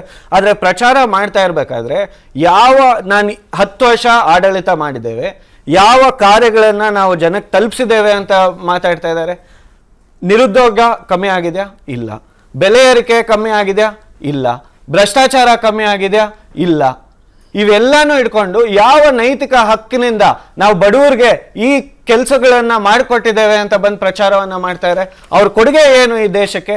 ನಾನು ಹೇಳ್ತೀನಿ ಅವ್ರ ಕೊಡುಗೆ ಏನು ದೇಶಕ್ಕೆ ಅಂತ. ಪಕ್ಷಗಳನ್ನ ಒಡೆದಾಕ್ತಾರೆ, ಧರ್ಮದ ಮಧ್ಯೆ ವಿಷ ಬೀಜವನ್ನ ಬೇರೆ ಅದನ್ನ ಒಡೆದಾಕ್ತಾರೆ, ಯುವಕರ ಮನಸ್ಸುಗಳಲ್ಲಿ ವಿಷ ಬೀಜವನ್ನ ಬೇರ್ತಾರೆ, ಸಂಸ್ಥೆಗಳಿಂದ ವಸೂಲಿಯನ್ನ ಮಾಡ್ತಾರೆ, ವಿರೋಧ ಪಕ್ಷಗಳ ಅಕೌಂಟ್ಗಳನ್ನ ಸ್ಥಗಿತಗೊಳಿಸ್ತಾರೆ, ಚುನಾಯಿತ ಮುಖ್ಯಮಂತ್ರಿಗಳನ್ನ ಬಂಧನ ಮಾಡಿದ್ದಾರೆ. ಒಂದು ಇಂಟ್ರೆಸ್ಟಿಂಗ್ ಫ್ರೇಸ್ ಇದೆ, ಹೆದರಿದ ಸರ್ವಾಧಿಕಾರಿ ಸತ್ತ ಪ್ರಜಾಪ್ರಭುತ್ವವನ್ನು ರಚಿಸಲು ಬಯಸ್ತಾನೆ. ಇವತ್ತು ಈ ದೇಶದಲ್ಲಿ, ರಾಜ್ಯದಲ್ಲಿ ಪ್ರಜಾಪ್ರಭುತ್ವ ಉಳಿಬೇಕು ಅಂದ್ರೆ, ಸಮಾಜವಾದಿ ಉಳಿಬೇಕು ಅಂದ್ರೆ, ಅಥವಾ ನಮ್ಮ ಸೆಕ್ಯುಲರಿಸಮ್ ಉಳಿಬೇಕು ಅಂದ್ರೆ ಕಾಂಗ್ರೆಸ್ ಪಕ್ಷಕ್ಕೆ ವೋಟ್ ಹಾಕತ್ತು, ಇಂಡಿಯಾ ಬ್ಲಾಕ್ ಮೈತ್ರಿಗೆ ವೋಟ್ ಹಾಕಂತ ಅತಿ ಅವಶ್ಯಕವಾದ ಪರಿಸ್ಥಿತಿ ನಿರ್ಮಾಣ ಆಗಿದೆ. ನಿಮ್ಮ ಇಂಡಿಯಾ ಬ್ಲಾಕ್ ಅಲ್ಲಿ ಪ್ರಜಾಪ್ರಭುತ್ವ ತುಂಬಾ ಜಾಸ್ತಿಯಾಗಿ ಒಬ್ರಿಗೊಬ್ರು ಫ್ರೆಂಡ್ಸೇ ಆಗಿಲ್ಲ ಅನ್ಸಲ್ವಾ ನಿಮಗೆ? ನಿಮ್ಮಲ್ಲಿ ತುಂಬಾ ಡೆಮೋಕ್ರಸಿ ಜಾಸ್ತಿ ಆಗ್ಬಿಟ್ಟು ಅವ್ರ ಪಾಡ್ಗೆ ಅವ್ರವ್ರು ಇದ್ಬಿಟ್ಟಿದಾರಲ್ಲ ಒಬ್ಬೊಬ್ರು, ನಿಮ್ ಜೊತೆಗೆ ಯಾರು ಇಲ್ವೇ ಇಲ್ಲ. ಇಲ್ಲ, ಸ್ವಾತಂತ್ರ್ಯ ತುಂಬಾ ಜಾಸ್ತಿ ಇದೆ ನಿಮ್ಮಲ್ಲಿ. ಇಲ್ಲ ಇಲ್ಲ ನೋಡಿ, ತುಂಬಾನೇ ಪ್ರಜಾಪ್ರಭುತ್ವ ನಿಮ್ಮಲ್ಲಿ. ಇಡೀ ದೇಶ ಯಾವನ್ ಹೆಂಗ್ ಬೇಕಾದ್ರೂ ನಡ್ಕೋಬಹುದು ನಿಮ್ಮಲ್ಲಿ. TMC ಹೆಂಗ್ ಬೇಕಾದ್ರೂ ನಡ್ಕೊಂಡು ಮಾತಾಡ್ಬೋದು, ನ್ಯಾಷನಲ್ ಕಾನ್ಫರೆನ್ಸ್ ಹೆಂಗ್ ಬೇಕಾದ್ರೂ ನಡ್ಕೊಂಡು ಮಾತಾಡ್ಬೋದು, PDP ಹೆಂಗ್ ಬೇಕಾದ್ರೂ ನಡ್ಕೊಂಡು ಮಾತಾಡ್ಬೋದು ಅಲ್ವಾ? ನಿಮ್ DMK ಅವ್ರಿಗೆ ಬೇಕಾದಾಗ ನಡ್ಕೊಂಡು ಬೇಕಾದ ಪ್ರಣಾಳಿಕೆಯನ್ನ ನಿಮ್ಮನ್ನ ಹೇಳ್ದೆ ಕೇಳದೆ ಅವ್ರು ಪ್ರಚಾರ ಮಾಡ್ಕೋಬಹುದು. ಸೊ ನಿಮ್ಮಲ್ಲಿ ಈ ಆಂತರಿಕ ಪ್ರಜಾಪ್ರಭುತ್ವ ಮತ್ತು ಎಕ್ಸ್ಟರ್ನಲ್ ಪ್ರಜಾಪ್ರಭುತ್ವ ಸಿಕ್ಕಾಪಟ್ಟೆ ಜಾಸ್ತಿ ಕೊಟ್ಬಿಟ್ಟಿದ್ದೀರಾ, ಅದು ಡ್ಯಾಮೇಜ್ ಆಗ್ತಾ ಇದೆ ನಿಮಗೆ ಅಂತ ಅನ್ಸಲ್ವಾ? ಡ್ಯಾಮೇಜ್ ಆಗ್ತಾ ಇಲ್ಲ. ನಮ್ಮ ಪಕ್ಷಗಳಲ್ಲಿ ಸರ್ವಾಧಿಕಾರ ಇಲ್ಲ. ಈ ದೇಶದ ಇತಿಹಾಸ ಏನು ಸರ್? ಈ ಸಂವಿಧಾನದ ಪ್ರಿಯಾಂಬಲ್ ಅಲ್ಲಿ ಕೊಟ್ಟಿರುವಂತಹ ಸಮಾಜವಾದಿ, ಸೆಕ್ಯುಲರಿಸಮ್, ಡೆಮಾಕ್ರಸಿ ಅದನ್ನ ಉಳಿಸ್ಬೇಕಲ್ಲ. ಇವಾಗ ಈ ಇಡೀ ದೇಶದಲ್ಲಿ ಒಪ್ಕೊಳ್ತೀನಿ, ಮೇಜರ್ ಪಾರ್ಟಿ ಒಂದೇ ನಿಮಿಷ ನನಗೆ ಅವಕಾಶ ಮಾಡ್ಕೊಡಿ, ನಾನು ನಿಮ್ನ ಡಿಸ್ಟರ್ಬ್ ಮಾಡಿ. ನಿಮ್ ಪ್ರಶ್ನೆ ಗೌಡ್ರೆ ದಯಮಾಡಿ ಅವ್ರು ಮಾತಾಡ್ತಾ ಇದ್ದಾರೆ, ಇಂಟರಪ್ಟಿಂಗ್ ಪ್ಲೀಸ್. ನೋಡಿ ಸರ್, ನಮ್ಮ ಪಕ್ಷದಲ್ಲಿ ಸರ್ವಾಧಿಕಾರ ಇಲ್ಲ, ನಾವು ಪ್ರಜಾಪ್ರಭುತ್ವ ಇಲ್ವೇ ಇಲ್ಲ ಭಾರತೀಯ ಜನತಾ ಪಾರ್ಟಿಯಲ್ಲಿ. ಯಾವ್ದಾದ್ರು ಎಲೆಕ್ಷನ್ ನಡೀತಾ ಪ್ರೆಸಿಡೆಂಟ್ ಅಪಾಯಿಂಟ್ ಮಾಡ್ಬೇಕಾದ್ರೆ ಇಂಟರ್ನಲ್ ಡೆಮಾಕ್ರಸಿ ನಡೀತು, ಏಕಾಏಕಿ JP ನಡ್ಡಾ ಅವ್ರನ್ನ ಘೋಷಣೆ ಮಾಡ್ತಾರೆ. ಯಾವುದೇ ನಮ್ಮ ECI ಪ್ರಕಾರ ಯಾವುದು ಅವರು ರೂಲ್ಸ್ ರೆಗ್ಯುಲೇಷನ್ಸ್ ಫಾಲೋನೇ ಮಾಡಲ್ಲ. ಆದ್ರೆ ಹೌದು, ನಾವು ಅರ್ಥ ಮಾಡ್ಕೊಳ್ತೀವಿ, ಇಂಡಿಯಾ ನ್ಯಾಷನಲ್ ಕಾಂಗ್ರೆಸ್ TMC ಇದೆ, ಚುನಾವಣೆ ನಡೆಸಿ ಪ್ರೆಸಿಡೆಂಟ್ ನ ಘೋಷಣೆ ಮಾಡ್ಕೊಂಡಿದ್ದು ನೀವು. ಹಲವಾರು ಪಕ್ಷಗಳ ನಂತರದಲ್ಲಾನು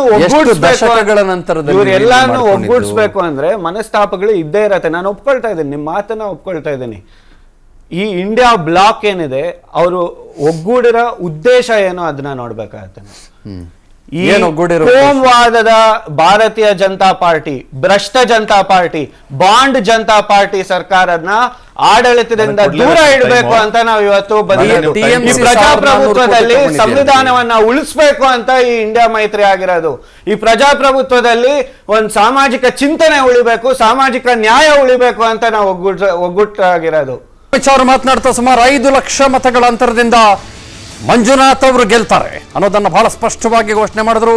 ಅವರು ಬಹಳ ಚಿಕ್ಕದಾದ ಮತ್ತು ಚೊಕ್ಕದಾದಂಥ ಭಾಷಣದಲ್ಲಿ ಲಾಸ್ಟ್ ರಿಯಾಕ್ಷನ್ಸ್ ಗಳನ್ನ ಪಡೆದುಕೊಳ್ತಾನೆ ಸಮೀವುಲ್ಲಾ ಸರ್ ಇಂದ. ಸರ್, ಇದು ಎಷ್ಟರ ಮಟ್ಟಿಗೆ ವರ್ಕೌಟ್ ಆಗಬಹುದು? What's your last take? ಈ ಚುನಾವಣೆ ಅಸಾಂಪ್ರದಾಯಿಕವಾದಂತಹ ಚುನಾವಣೆ. ನಮ್ಮ ಕರ್ನಾಟಕದ ಪ್ಯಾಟರ್ನ್ ನೋಡಿದರೆ ಲೋಕಸಭಾ ಚುನಾವಣೆಯಲ್ಲಿ ಒಂಥರ ವೋಟಿಂಗು, ಅಸೆಂಬ್ಲಿ ಚುನಾವಣೆಗಳಲ್ಲಿ ಒಂಥರ ವೋಟಿಂಗು, ಈ ಥರ ನಡೆಯುತ್ತೆ. ಸಾಮಾನ್ಯವಾಗಿ ಇಲ್ಲಿವರೆಗೆ ಬಂದಿರುವ ಒಂದು ಲೆಕ್ಕಾಚಾರವನ್ನು ಗಮನಿಸಿದ್ರೆ ಈ ಥರ ಆಗುತ್ತೆ.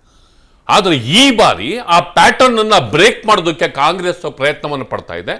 ಕಳೆದ ಅಸೆಂಬ್ಲಿ ಚುನಾವಣೆಯಲ್ಲಿ ಬಂದಂತಹ ಮತಗಳನ್ನು ಅದನ್ನು ಆಸ್ ಇಟ್ ಈಸ್ ಮತಗಳಾಗಿ, ತಮ್ಮ ಪರ ಕ್ಷೇತ್ರಗಳಾಗಿ ಅದನ್ನು ಕನ್ವರ್ಟ್ ಮಾಡೋದಕ್ಕೆ ಪ್ರಯತ್ನವನ್ನು ಪಡ್ತಿದೆ. 112 ಕ್ಷೇತ್ರಗಳಲ್ಲಿ ಮಹಿಳಾ ಮತದಾರರೇ ಡಾಮಿನೇಟ್ ಇದ್ದಾರೆ.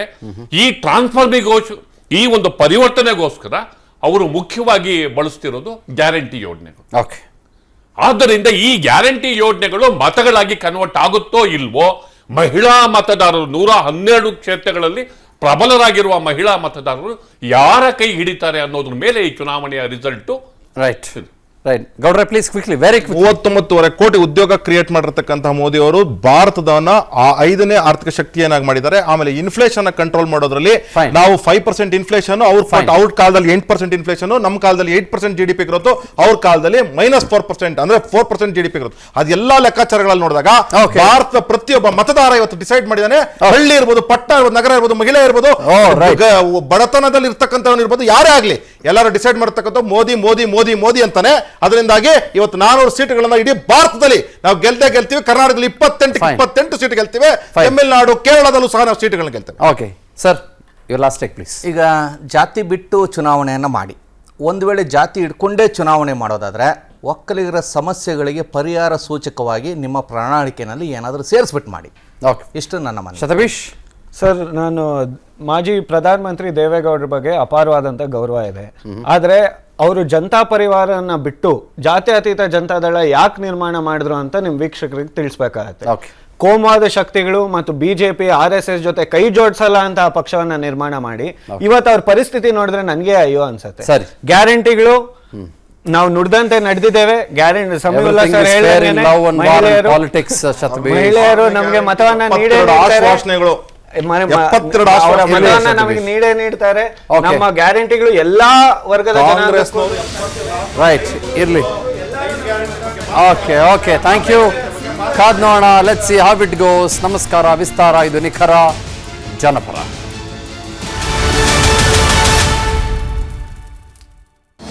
ಅನುಕ್ಷಣದ ಸುದ್ದಿಗಳಿಗಾಗಿ Vistara news YouTube channel subscribe ಮಾಡಿ.